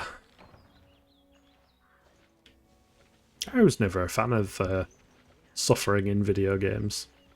Especially when growing up. I was naff. I used to think I was good, but there's so many games now, now that I'm older, that I've gone back to and I've thought, as if I never did that. Especially RPGs. I mean, Monster Hunter itself, when I started on Freedom 2, I had no idea what skill points were, what they even meant, what they did. I'm pretty sure, like, when I started getting a loose idea, it was just like, oh, look, this gives me +2 on this. Yay, I'm now +2 sharpness or something. My sword's sharper than yours, little brother. Yeah, +2 doesn't do anything. You have to get to +10 for the skills to actually activate. But I didn't know that. I was young and silly. And now I'm just silly.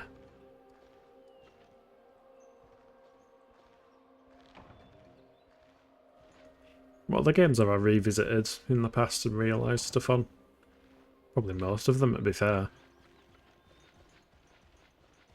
I find as well as I'm getting older, I'm appreciating decently written stories a lot more. Because I've always, for example, I've always loved the Legacy of Kain series, but it was always just, you know, when I was little, it was, ooh, look, cool, creepy vampire people, and he's got a spectral sword and stuff. Swish, swish, how cool. Whereas now, like, I replay that series fairly often, to be honest. And I can actually appreciate the writing and the voice direction and everything in it. Ow. I felt that coming. I don't even know why I went to carve it. I don't need Velociprey materials. Oh my god, hit it.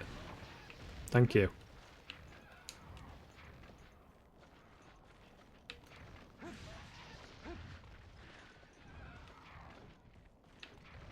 Whack.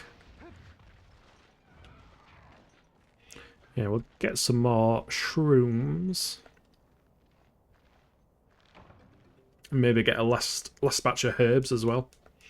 Just so that we've got enough to top stuff up. Now that his inventory is relatively clear.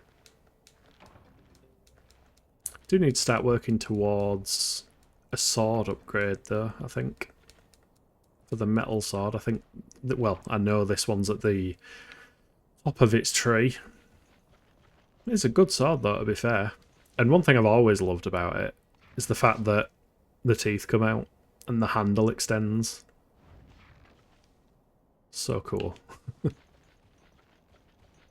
It's like when I got back into Monster Hunter, I was using Charge Blade, which I always loved for the fact it transformed.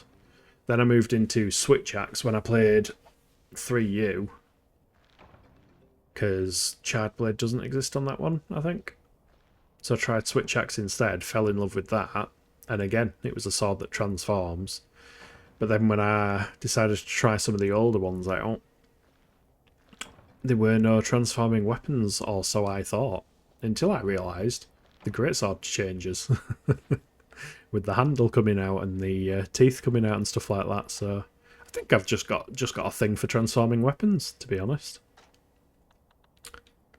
You guys can go. Goodbye. Them things. Forgot what they're called now.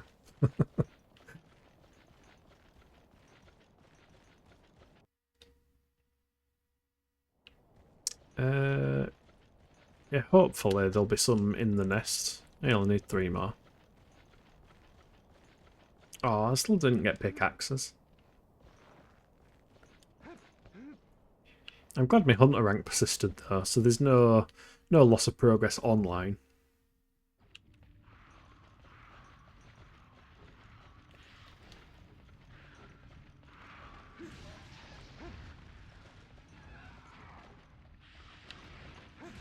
Wait, what hit me from the left-hand side then? There we go. Oh, requested monsters sla. We like it when they're all sla.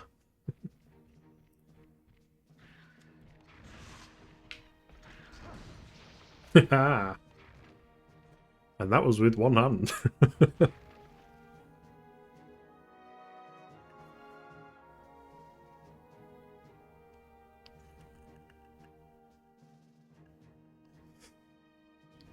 Ooh. I did have my coffee. I've got no excuse for yawning. I had my pint of cold coffee. Oh, Nathan's Discount Iced Coffee. Kilniaths, in other word. I'm not bothered about people knowing my name. But Kilniath is the one that feels more appropriate for online. It's funny half at time when I have to... it's like on my profile, having to put how it's pronounced. Because it's some stupid name that I came up with when I was like 15, 16, 17. It is the name of my dark elf on Morrowind. Because I like coming up with random unique names. I like to think there aren't many, if any, Kilniaths anywhere at all.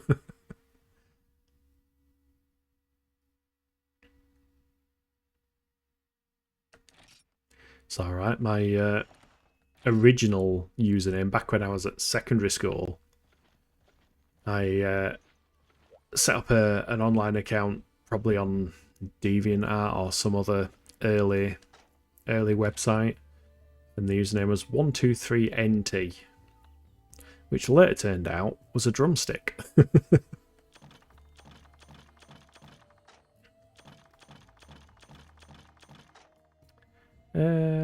Yep, that's looking fine. In terms of making gunpowder, you sell fire herbs. We'll buy 20 of them. Yep. You know what? I'll buy... Ooh! That's something worth checking, actually. Can we craft stuff? I'm going to buy a full set of them. And a full set of them. Could we carry 5 before? Is it always 4? Not sure. Does this travelling merchant have any new things? You're looking distinguished these days. New stock. Ah, maybe. Maybe he's got new stuff. We're gonna buy some Psycho Serum. That's useful. Farcasters. Were they in the first one? Probably. Yeah, I'm hoping at some point, I think he does sell a book that increases your storage capacity in your box. Or it might just be a town thing. But yeah, we'll store them. And then if I take out my nitro shrooms, take out my millions of screamer sacks. 53 of the things.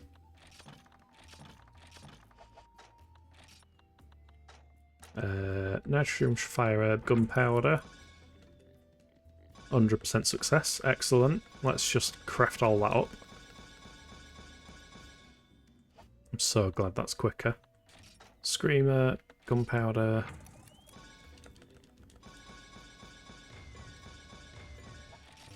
No, no. Where have they gone? Sonic Bomb, 10. Nice. Can we make more? Can. Nice. That. Garbage. It's a shame they take up 2 slots, but yeah, now we've got a better chance of actually doing his Liver of Legend quest. Do I do that now? Get it out of the way? Might as well do. How many does the quest give us? I know this, I wrote it down in my review. It gives us 2. So we'll take 8. Do we need any cool drinks? Probably not. It'll probably give us enough. Do I take pickaxes? Might as well. If I'm only going for livers.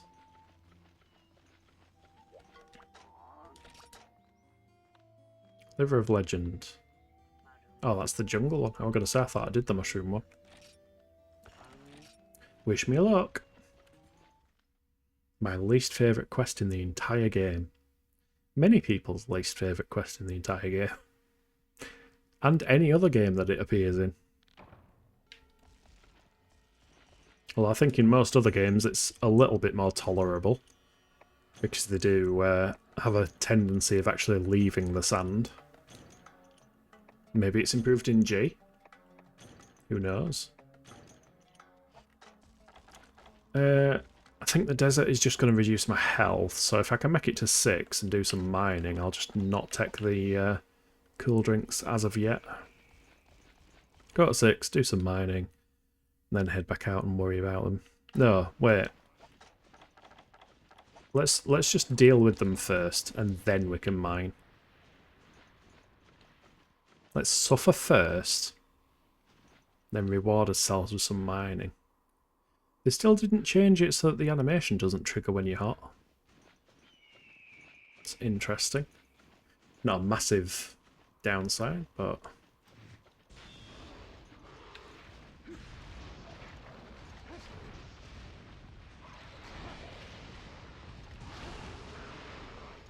Don't whack me.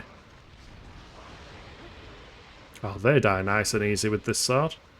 That's good. 1 liver. Excellent. Ow. You're going to pop up again, aren't you? Have that.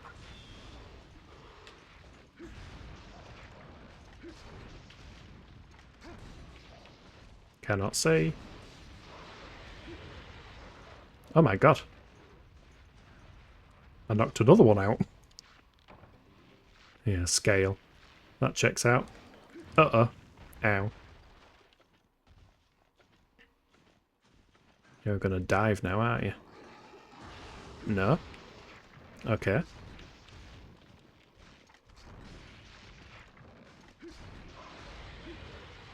You know, it feels a bit bad that this is going so well. Normally it doesn't. Still got a set scale there.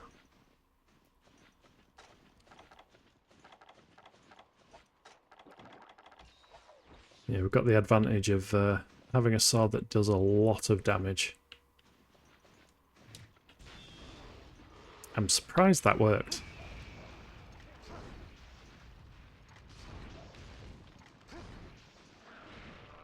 Yeah, I felt that one. Oh, yeah, bugger. Oh, shit. Wow. Comboed by a Cephalos.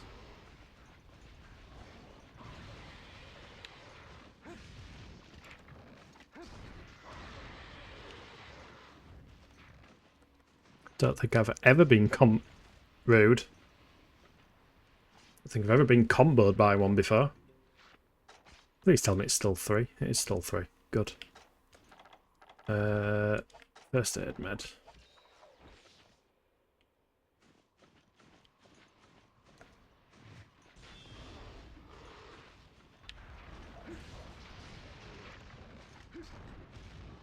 Other one knocked us out of my position.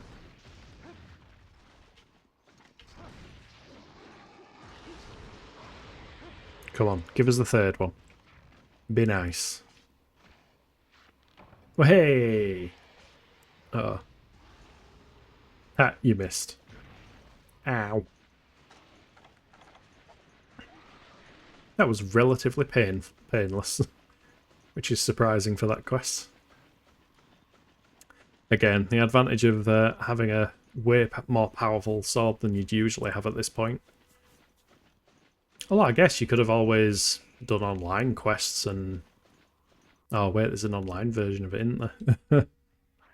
Oh, yeah, okay, fuck that. Wait, I've got Felvine, haven't I? Yeah, I do have Felvine, so as long as if they steal it, I steal it back from them. We should be able to mine.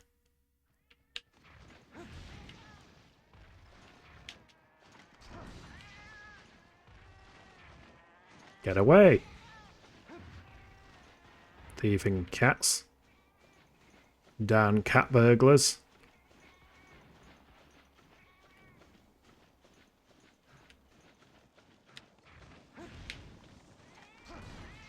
There we go. That's all of the cat burglars dealt with. Yeah, I don't think they actually drop anything in these earlier games. Also, thank you for the Macalite art. I do... No.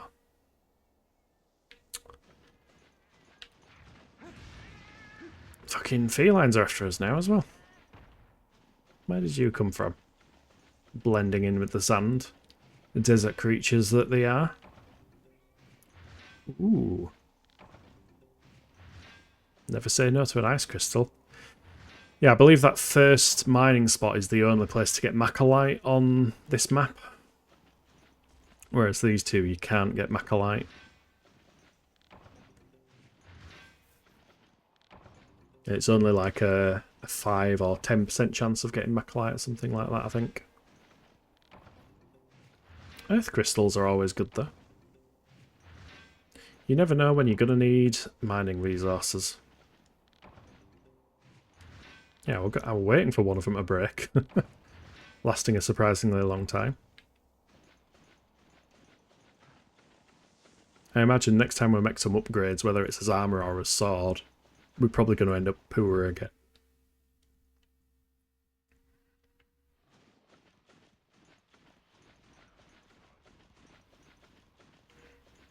So, annoying quest out of the way.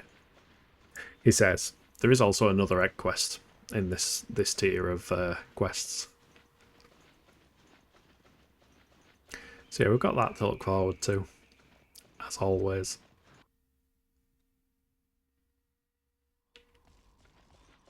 Red box, not the blue box. There we go. Ooh, Hunter Flex.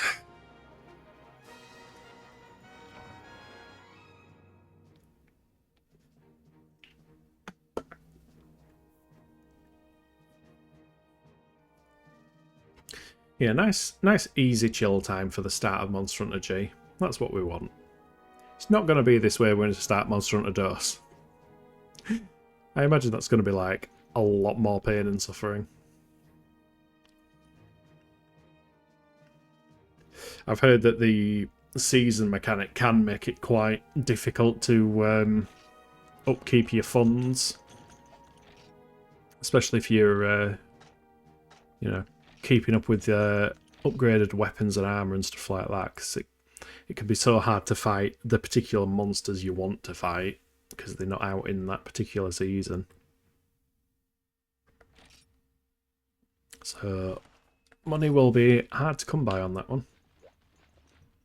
But if we keep the mentality of selling most of the stuff we don't need, it should make life tolerable.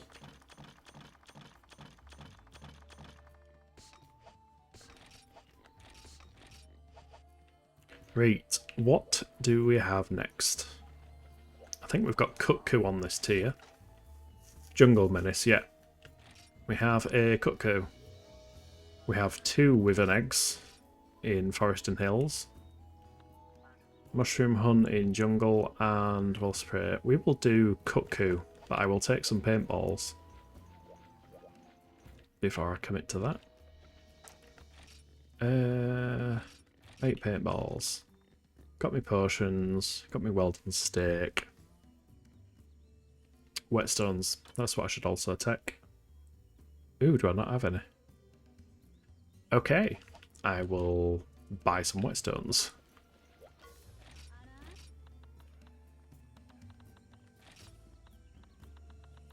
Just 10. 10 will do.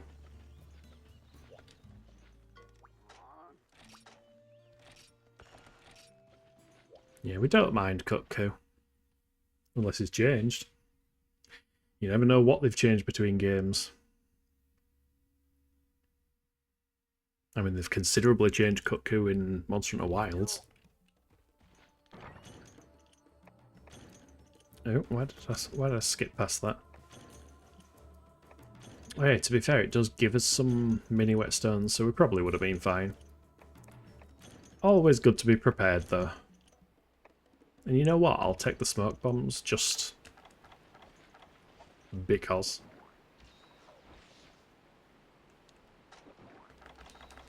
Paintball is there. First aid med is 2 over. Okay. Probably going to be in 2. I imagine it'll trigger a cutscene. The screen lingered on darkness.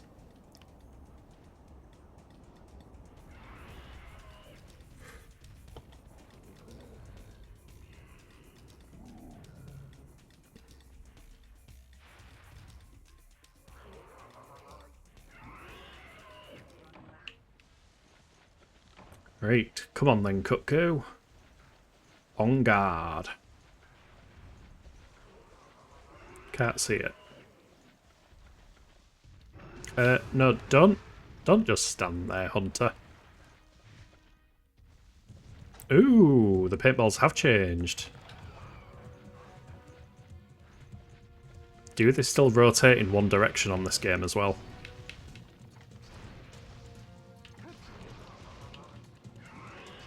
Also, does he have his updated health? He still hurts us with his fate, so that's not something that I enjoy. And the camera still gets stuck.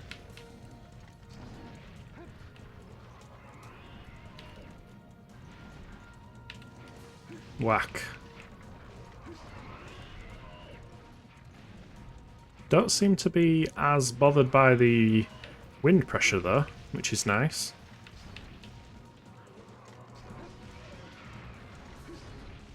That's a nice stagger. Another stagger. I'm in a corner. Oh. Yeah, the wind pressure pushed me back then.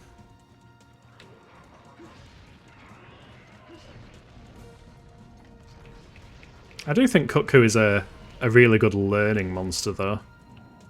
Block. Oh, no, okay.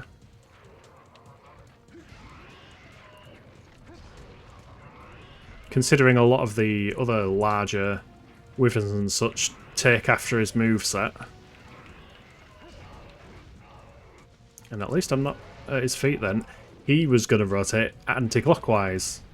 Ah, so they did fix that. Run away!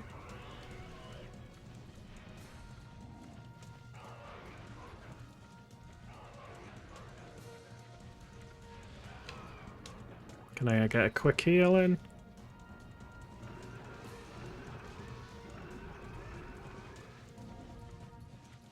Uh-oh.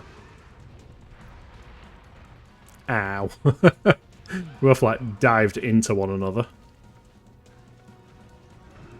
It's nice that the camera's still as uncooperative as ever.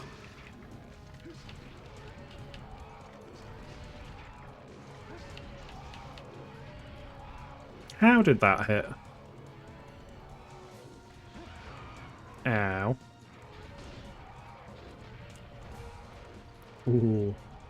I'm getting bullied. Uh-oh. Don't fit to the first Cuckoo. Fuck you. Go away. Oh, there's a... Oh no. Yeah, I'm not having a good time right now.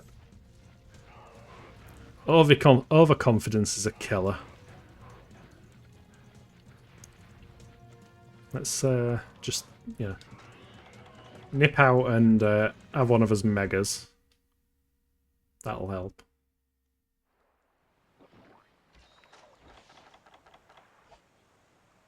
Yeah, overconfidence is always a problem in Monster Hunter games. And something I suffer from. Are you actually buggering off, or are you sticking around? You're sticking around, are you? Are you still angry?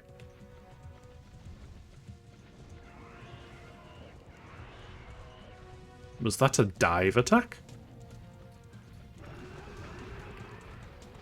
Ow. I knew he was running, but I couldn't see where he was. And other various excuses.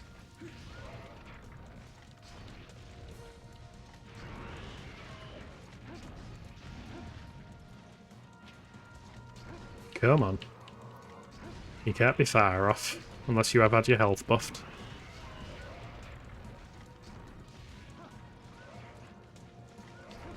I imagine it probably has.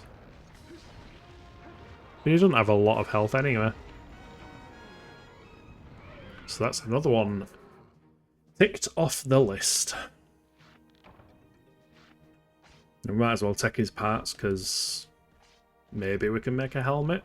Maybe it'll have some cool skills. Maybe an alternative sword.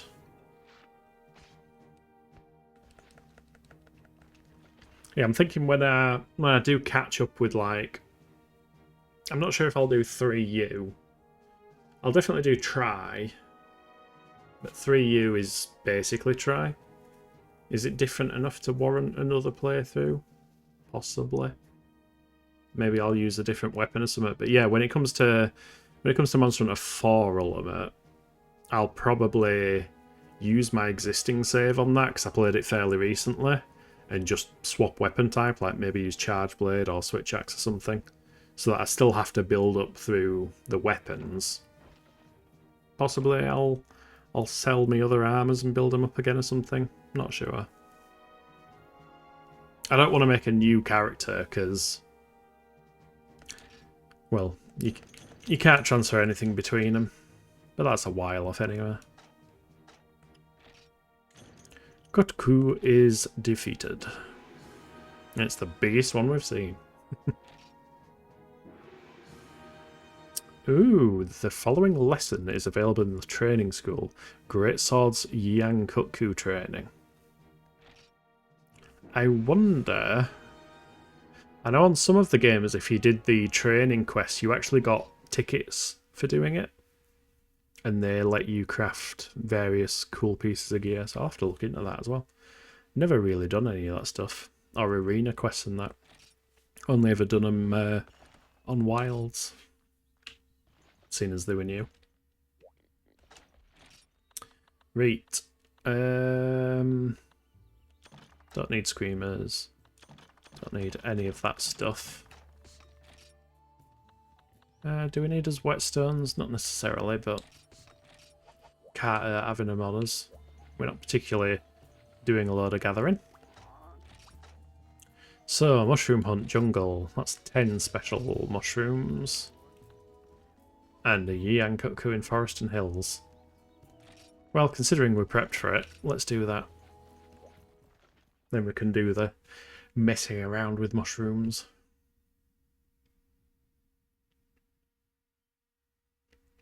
It's a shame they don't name the quest that. Messing around with mushrooms. That's some kind of mushroom answer. Which I think is a class on Tiny Tina's Wonderlands, if memory serves.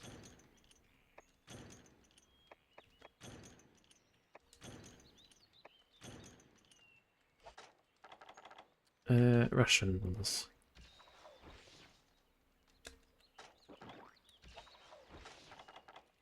Paintball is now 3 away from healing. There, Enuth. I imagine that this particular quest only unlocks after you have done that previous Kutku one. Because otherwise they would have to do 2 cutscenes to introduce the Kutku. I mean, it might not, but it wouldn't surprise me. Just brought pickaxes again.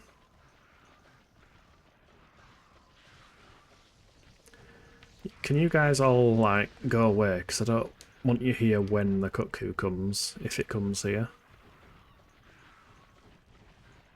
I would rather fight the Kutku by itself. It'll probably be in Area 3, to be honest.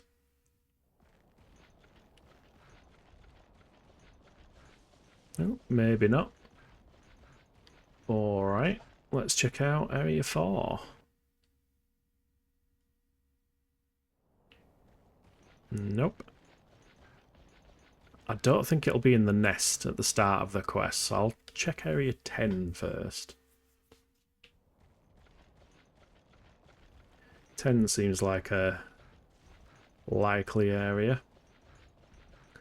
9 would be a suffering area, so let's hope it's not in 9. Not after my last few experiences in 9. Yeah, it's here. Or it was. Yeah.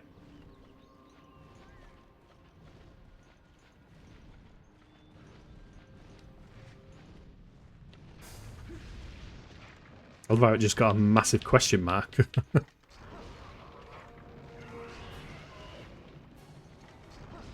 Also, I love how it's not paying any attention to us at all.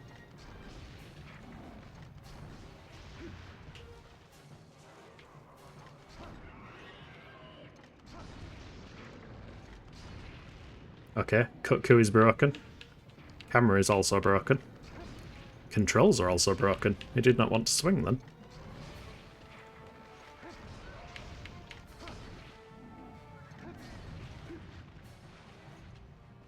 Camera, thank you. Now it's cooperating a bit. Don't do it again.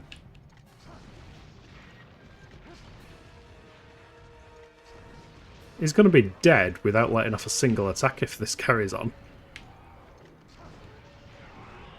Well, he's angry now, so he's going to step on us.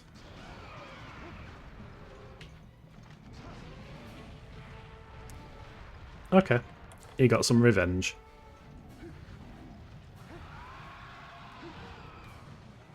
Put the sword away. Ooh, that was close. Let's, oh. I need to stop Superman diving so quickly.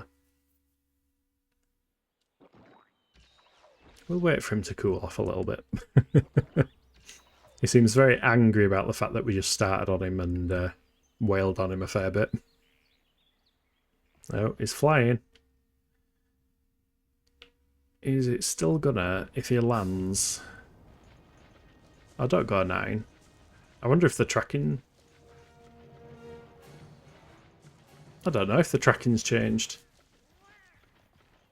It looked more obvious that it was going to 9 and now 5. Ah no, it's going that far. Yeah, so the tracking's still as weird as ever on this one.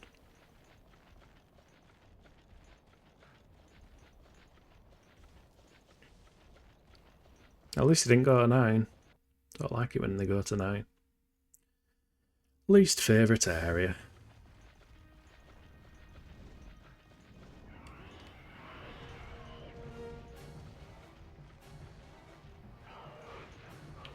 Oh, you're actually attacking now. Not that I'm complaining. You want to be a pacifist Kutku?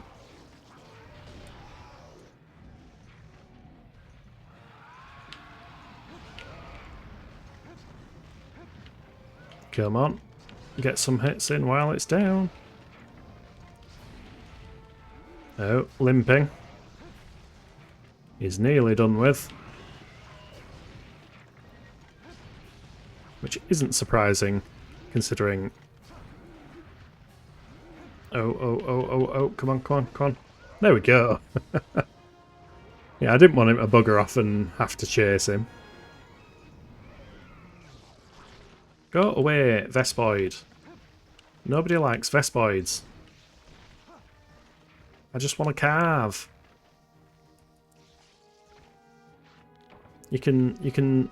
How about we make a deal? You can have the fluids from the inside if you leave me alone. Don't do it. Bloody... Oh. Go away.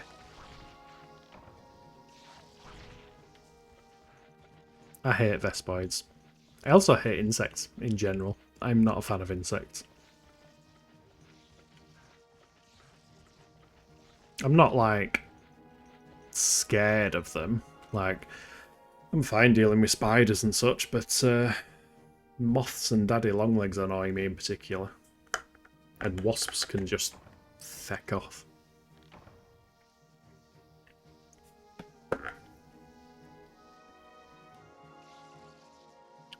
Quest completed.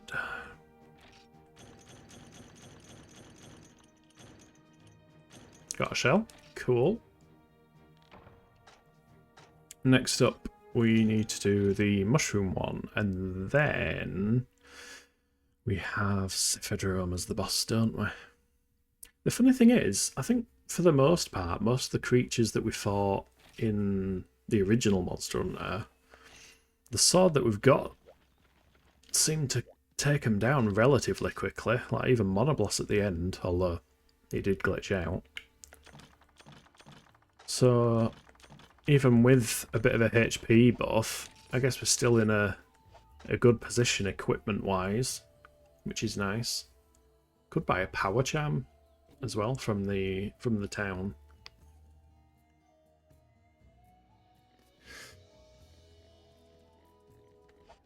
Yeah. Also, what is option settings? Ah, okay, fair enough. Just realised that we're a new menu option. Let's have a look. If we were to improve the Ravager Blade. So the tactical, I think that's the last upgrade. Yeah, the Lacerator gives us more upgrade potential. I think the Lacerator, you kind of do that. Sorry, the tactical. I think if you upgrade to that, you're kind of done.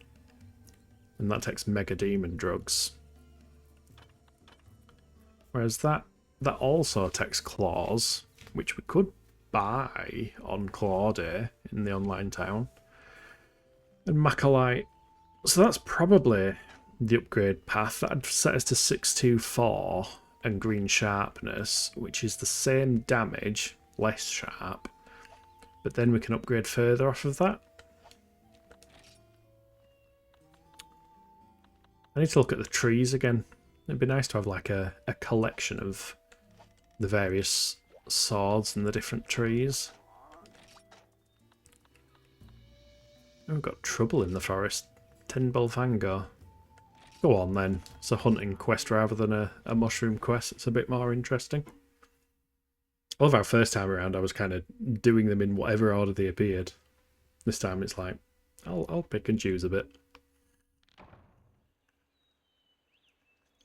I think the 4-star quest is when we'll start seeing some new ones, like Rathian.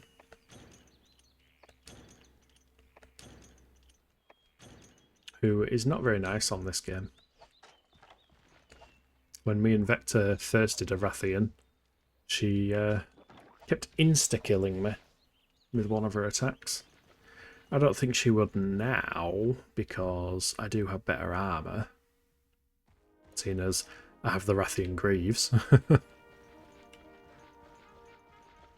Bulfango. Bulfango Fandango. If that isn't a quest in a later game, it should be.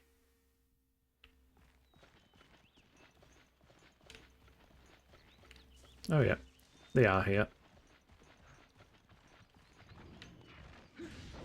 Surely you don't take more than a couple of hits. 3 hits. Okay, not bad. I know on Monster Hunter Portable 3rd, or it might be Gen U, I know I can do the Greatsword upper, well, forward slash and then the slap, and that tends to kill Bulfangos. Don't want Scarnuts. Oh, wow. Wow.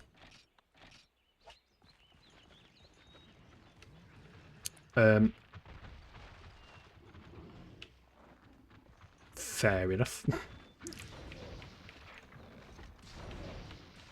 Don't insta-charge.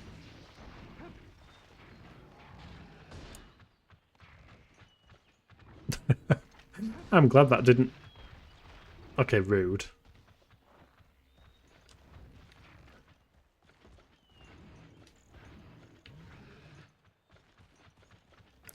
Stop circling. Let me get you. There we go. I don't know if the pelts will be useful for anything for me. Most likely not at this point. Unless they're useful for, like, steel armour. Nah, he's despawned. Bugger. Oh, there's probably going to be some in 9, isn't there? Just to be awkward, since it's a big long tunnel that they can charge down.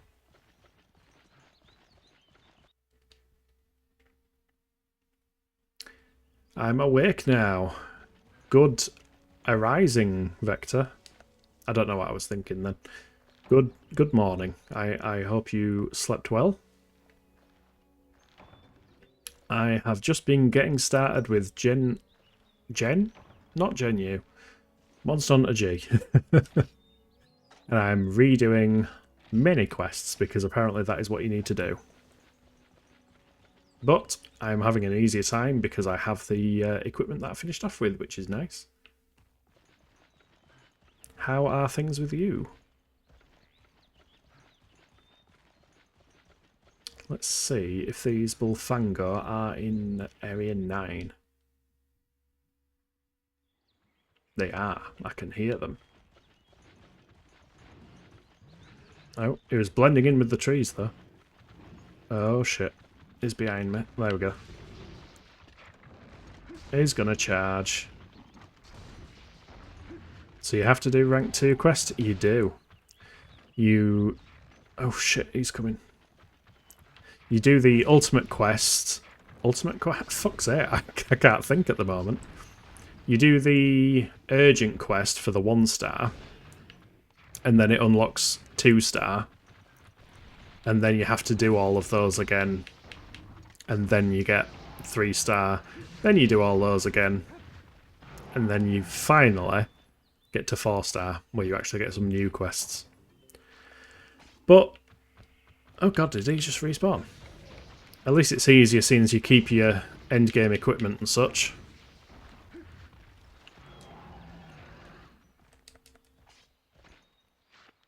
I'm pretty sure this one adds in the transporter skill, or the backpacker skill rather. Although I didn't see it on the armor pieces I was looking at. Oh, I'm not going to carve that, am I? So more eggs, yes. We've already done one egg quest. Thankfully it was only the first one, so it's very easy. Cease your charging. Oh god. I'm gonna get rammed in the back. Block! Oh, that was an excellent block.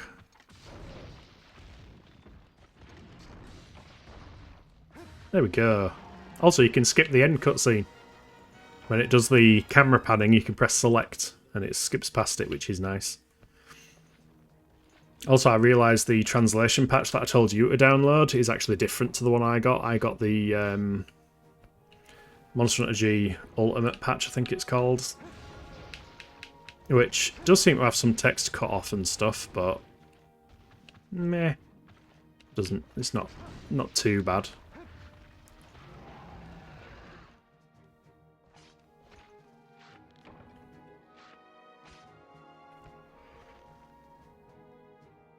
Ooh.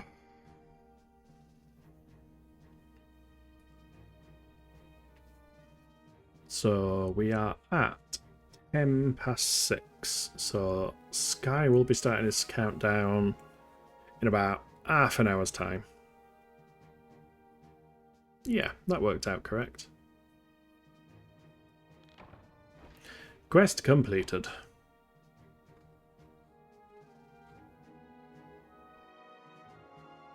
We have animations on the yellow text now, Vector. Also, what a graphic end screen. Look at the state of that. Red explosion. How it feels to do egg quests. Just red explosion. So true endgame is just playing multiplayer then. Aye. The true endgame has always been playing multiplayer. But the good thing about G is not only do we have a sort button, but a lot of the quests that were multiplayer only, there should be village equivalents, so we can actually fight Rathian anytime and stuff like that. Was that the last one? No, I still need to do mushrooms, don't I? Oh, wait. It did unlock that, but I do want to finish it off. Yeah, mushroom hunt. 10 special mushrooms. Go on, then. Then I'll do Sephiroth. Yeah, quest complete Japanese text. There's 3 patches that I'm aware of for this game, so whether any are particularly better than the other, I'm not particularly aware of. I mean, the main thing is it's playable. They're not exactly known for being games very heavily reliant on text. I've noticed the font and everything seems slightly different.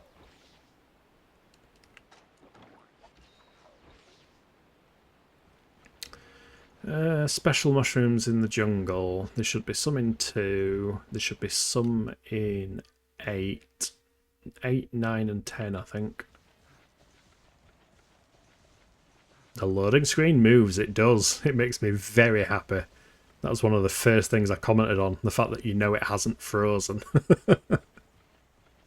Because the first one, I always had that dread, especially when finishing a quest. It's like, game, are you alive?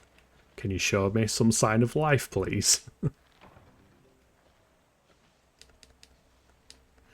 Although I did point out the loading screen looks kind of discoloured or something. It's a bit weird. Looks like it's all been yellowed out. Gone a bit mouldy or something. It's been left out in sun too long.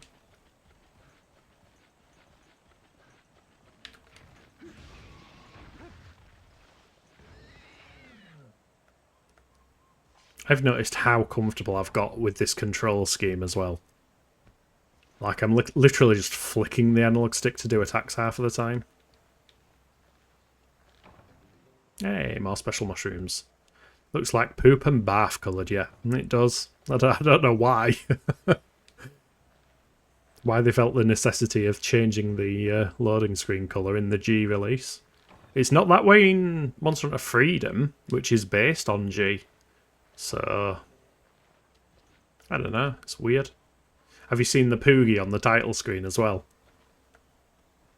I specifically had to start the stream on the gallery because Poogie was making noises in the background. Oh, we're on 8 already. That's nice. 8 out of 10. Excellent. Yeah, unfortunately, all of your potions and cooked meat and all that kind of stuff will have been consumed by the transfer progress. Go away, cats. But they are relatively easy to recover, and any items that did get disappeared are sold for, I believe, 3 times market value. So you get a fair bit of money for it. Your power charm is still there, you're happy. Yes. I was left with only an armor charm. Mainly because I didn't have a power charm, I must say. But yeah, the only thing I had in my character's inventory was my armor charm. I should do with investing in a power charm, to be fair. That would give me a boost in damage, which is always nice. Well, hey, we've got all his mushrooms. Yep, 10. Let's go.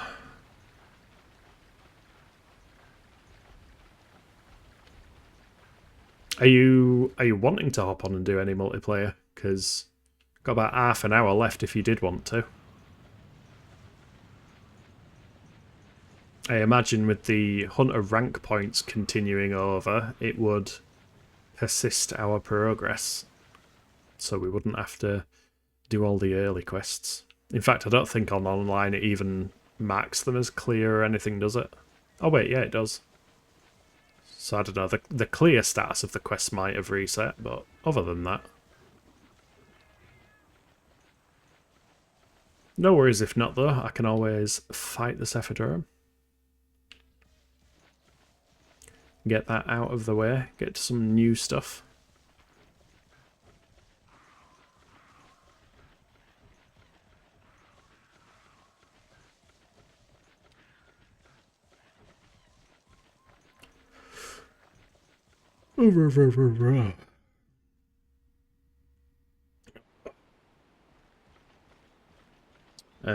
Red box. There we go. Special mushrooms delivered. All requested items deliver. No worries. No worries at all.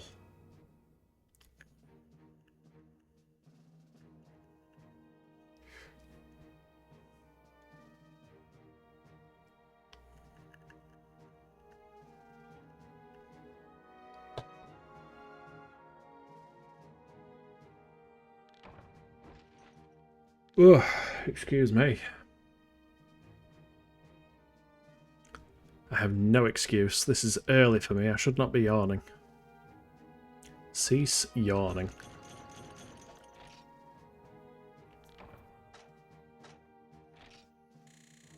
Japanese noises! Exclamation mark. I think that last one is Roo. And the one that looks like a cat, I knew what that was. What was it? Ni. Or me. Because meow. And then you've got the one that's... Yeah, I can't remember. I was trying to learn Japanese. Try to learn katakana. I didn't stick with it. Maybe I should revisit it at some point. I was doing quite well, to be fair. I had all of the basic katakana down. But it's just kind of... I didn't stick with it, so it's gone completely out of my mind for the most part. Right, get rid of these. Let's do... I think that was it, isn't it? It's just Cephadrome now. Nope, still one more. Oh, eggs. Yeah, forgot about eggs.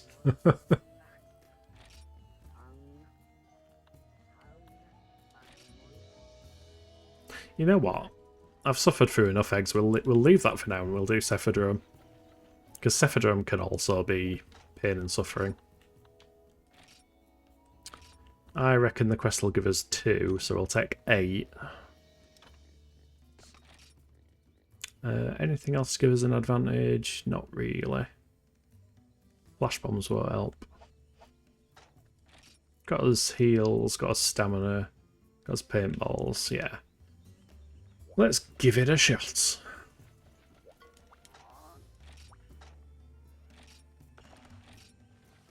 To be fair, my Liver of Legend quest went really, really well.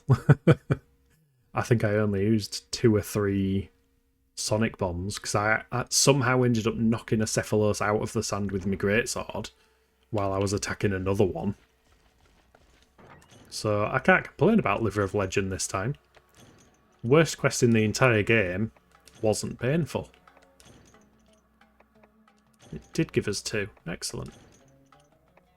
We're going to Borderland Friday before your challenge mode. Completely up to you. Depends if you're sleeping or anything.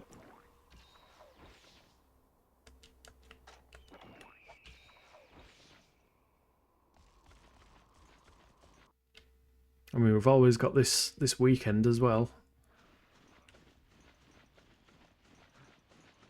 It's not these guys, it's the big one that I need, isn't it? He is likely in 7. I know Drak's been playing Borderlands today. I mean, challenge mode will be scheduled at 6:45 PM for you. What time is it UK time, do you know? It's alright, nobody can spell. I can't spell, especially when I'm... Even when I'm streaming and nobody can see me typing, I still have that kind of feeling of somebody watching me, so I just suck at spelling when I try and Google something. But yeah, I'm not good at typing under pressure. In my defence, I have a new keyboard. I am relearning to type on keycaps that are that tall instead of the flat ones.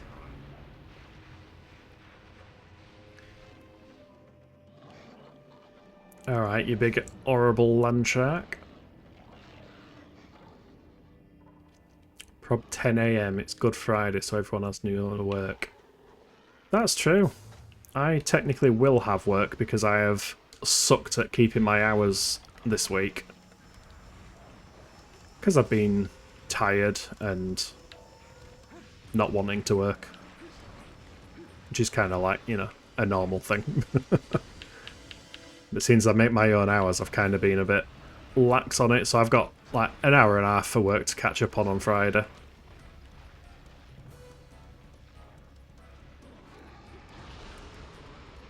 Wait, so you're actually starting challenge mode at 10 AM UK time?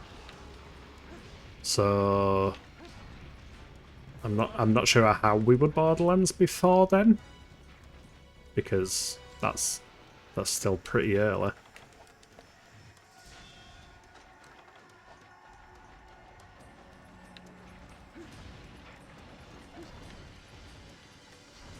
Unless you're on about Borderlandsing at 10 AM.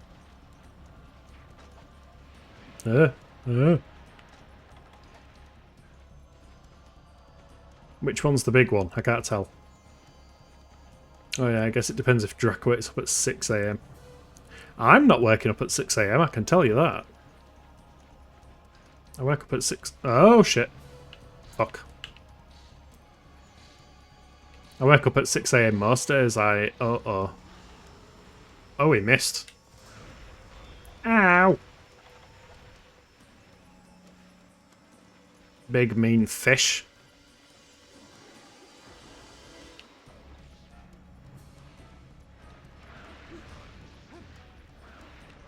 Come on. Oh, stop stepping on me. I don't want to be stepped on by a fish. I love how derpy he looks when he flies over.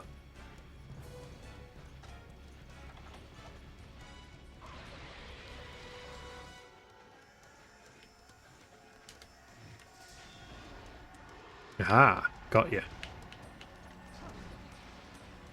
Actually, I have no idea what time it is during challenge schedule. Well, it's scheduled as an event, isn't it, on the server?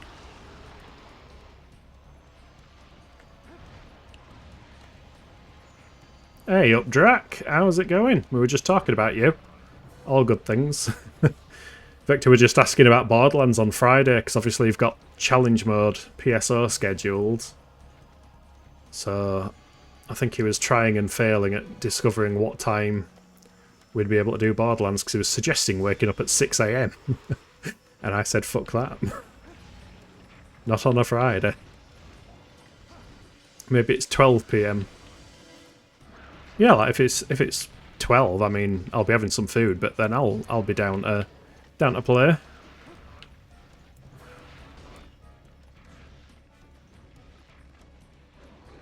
It's 11:30 our time. Okay, so that's when you're doing challenge mode. So we would not be Borderlandsing before that, I imagine. It would be after.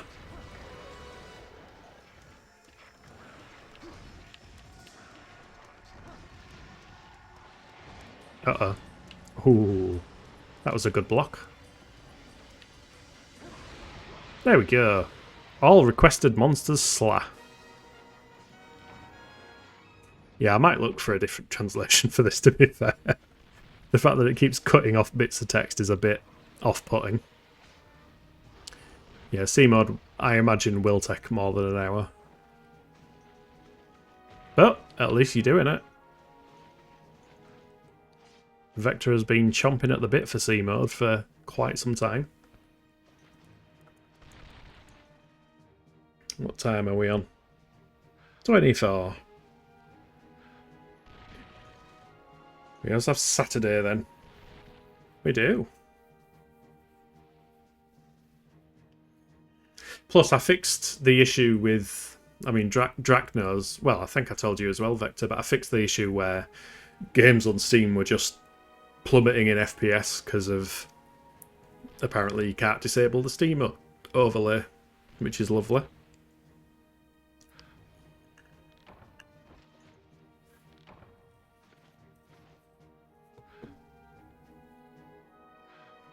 Quest completed.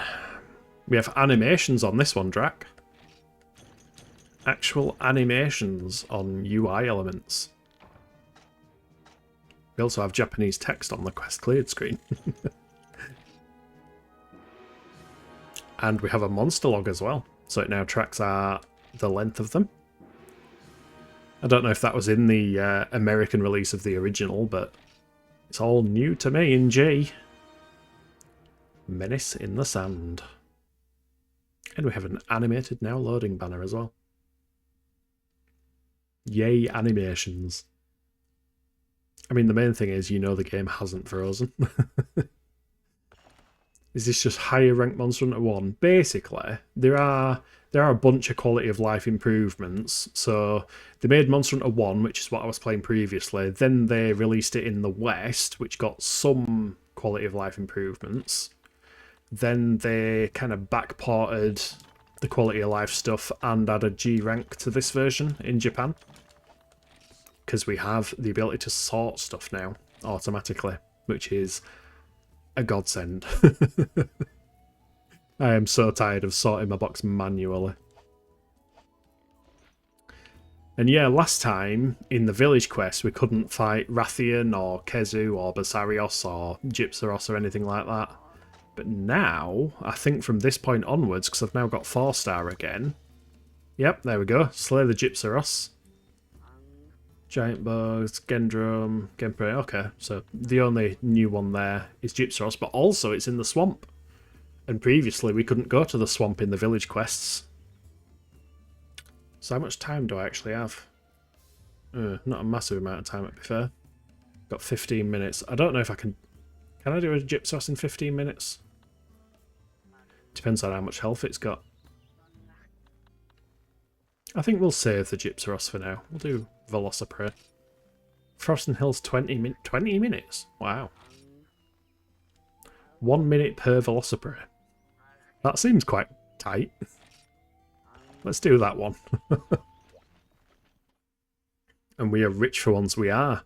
All of the 3-star or below rarity items that we had in Monster Hunter 1 have all been sold for 3 times the market price. You just finished True Vault Hunter mode on your Axton playthrough. Jesus Christ. You did that quickly. Now you can play Ultimate. What is it like PSO? And when you complete it in one difficulty, you unlock the next? Like I say, I've only finished Borderlands 1 and pre-sequel. I don't think pre-sequel has any kind of New Game Plus. Oh yeah, you were already level 50 to be fair. I thought you'd made a new character for some reason. Right, are Velociprey in Area 8? Hopefully they are. I mean, to be fair, we can kill Velociprey in a single hit of the Greatsword, so... Yep, there is a Velociprey up there. Got to level 50 killing last boss, you were like 42 and already halfway through the second playthrough. Jesus. I mean, at least it means you're enjoying it. Where are you? I can hear you. Velociprey in a bush. They have overpower level 8, so you have to beat the story 8 times. That seems like a lot of times. Oh wait, is this the quest where there aren't enough Velociprey until you've killed every other Velociprey and then it spawns the last 2 in? I think it is.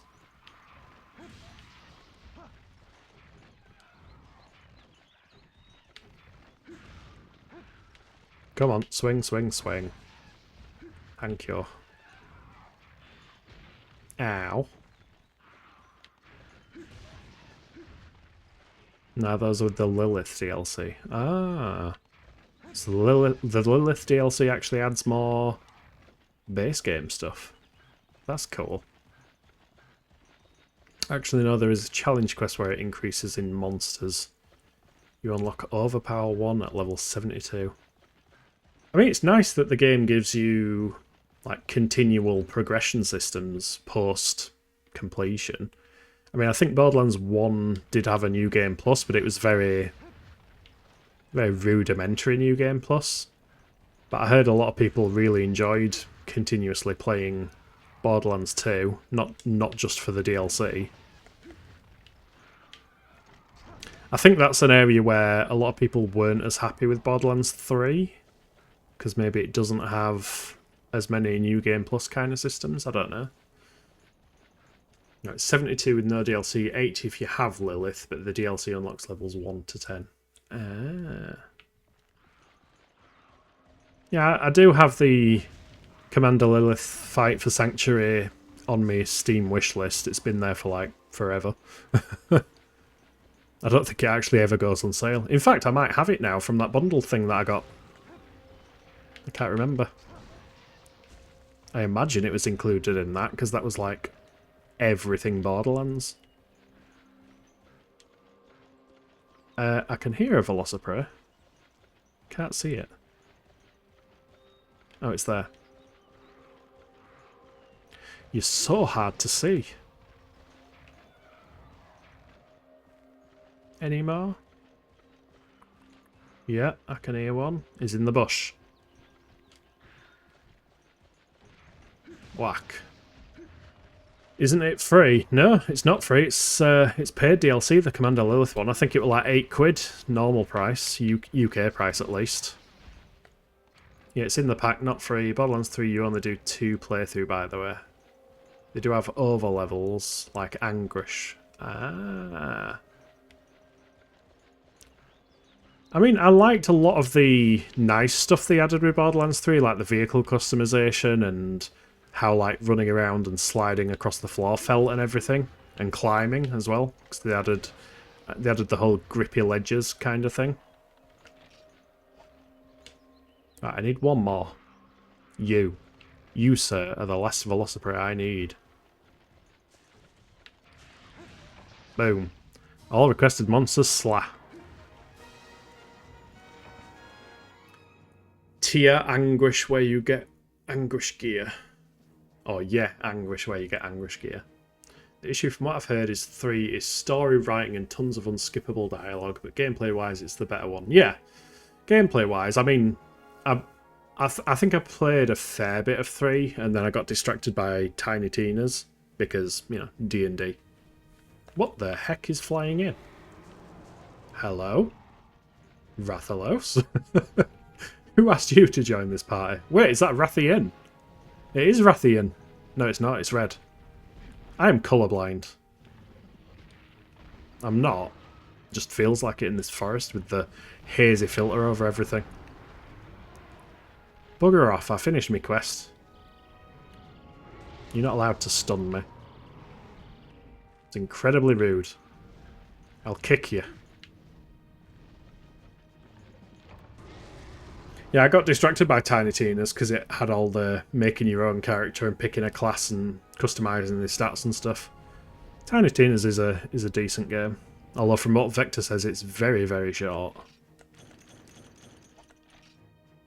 We should play 3 once we're done with 2. Agreed. Let's you know, take us time and actually complete stuff. Unless you haven't beaten pre-sequel, Drek. I've beat base game pre-sequel. I haven't done the Claptrap DLC thingamajiggly. What time are we on? We've got 10 minutes. Well, 5 minutes before Sky starts his countdown thing. I don't know why I've got scales and hides. I don't need scales and hides. The DLC sucks.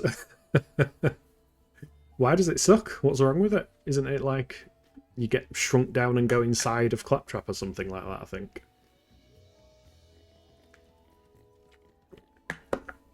So if we do replays, it's only on 3. Depends which one we're having more fun with. If we're having fun playing 2, we might as well carry on and get cool gear and shit. Victor wants to get to 3. Well, Vector wants to get to 4. 3 is really fun endgame. Well, that's good then, if it's got a good endgame.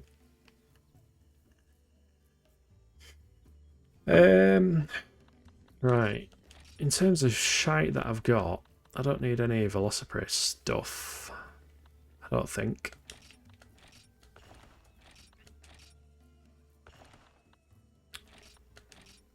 That can go. I'll keep the Velocidrome claws, they can be useful.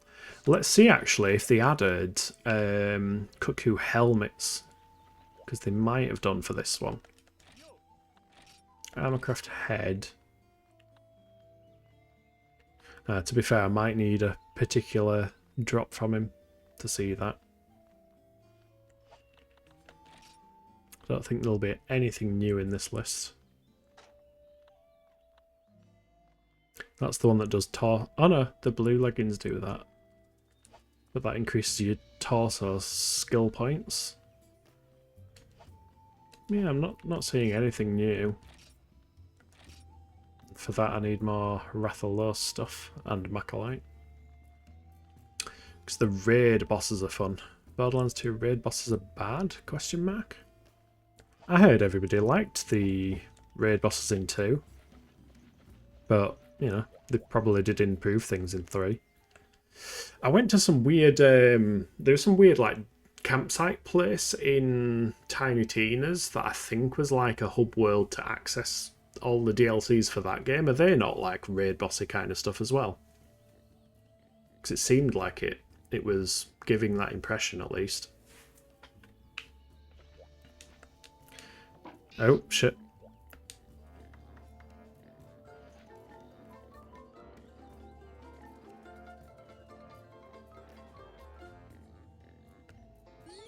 There we go. Got a happy Poogie with his Monster Hunter G outfit on.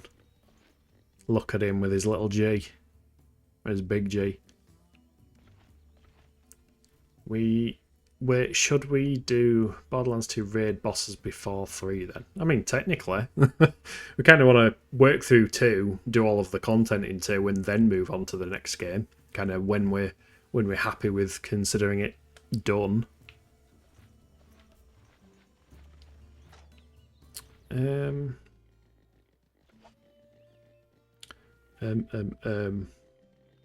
this is the awkward moment where I just have to wait for Sky to go live now.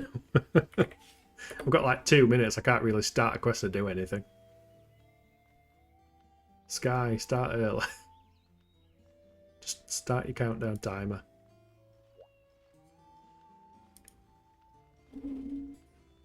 We should do the Borderlands 2 DLC then, since they are better than pre-sequel. The issue is when to start DLC, right after we finish base game. I would personally say so. I've always done DLC as a, you know, once you finish the base game, then you move on into the DLC. Unless there's some chronological reason for doing it in a different order. But like, Borderlands 1 I did the base game, then did the DLC. Also, we've got Poogie on the title screen on this one. But it's very noisy. So I will go to the gallery. Yeah, so Kilniath can see stories. I mean, I can always just try and do the game in my spare time for story if you want to zoom through it. I mean, I'm kind of just playing Abiotic Factor more than else at the moment in my spare time. I'm really enjoying that game. Or when we do the base game twice, like I just finished on accident. Personally, I would say you do the base game, then you do the DLC, and then you go into any form of New Game Plus or, you know, completing the game again or on a higher difficulty or anything like that. That's the way I normally approach 99% of games. Finish the base game, do the extra content, then do repeat playthroughs and such. But the scaling screws it up. Sounds like they developed it bad then. I would have thought the scaling would have been base game DLC. I mean, again, I'm kind of basing it off of how Borderlands 1 was, because the DLC did ramp things up a bit because you get the extra levels and such. So there were higher level enemies in them DLCs. If you go over level 50 before Ultimate, you get over leveled. Ultimate skills, enemies, +2 levels than you. Dunno. Hey, Sky's gone live. Right, well, anyone who has been watching, thank you very much for watching. If you have enjoyed it, please consider dropping a follow. If you are catching up on YouTube, please do the usual like, comment and subscribe. Leaving any feedback in the comments is very much appreciated. And I will leave you with the end screen, whilst on Twitch we will raid our friend Section Skyline, who is doing some classic Phantasy Star. Guns only goes up to 50 on the medium mode, and you won't do True Fault on we'll go directly to pre-sequel. Yeah, we'll figure it out, I'm sure we will. But yeah, hope you've enjoyed the stream, and I'll see you in the next one. Bye.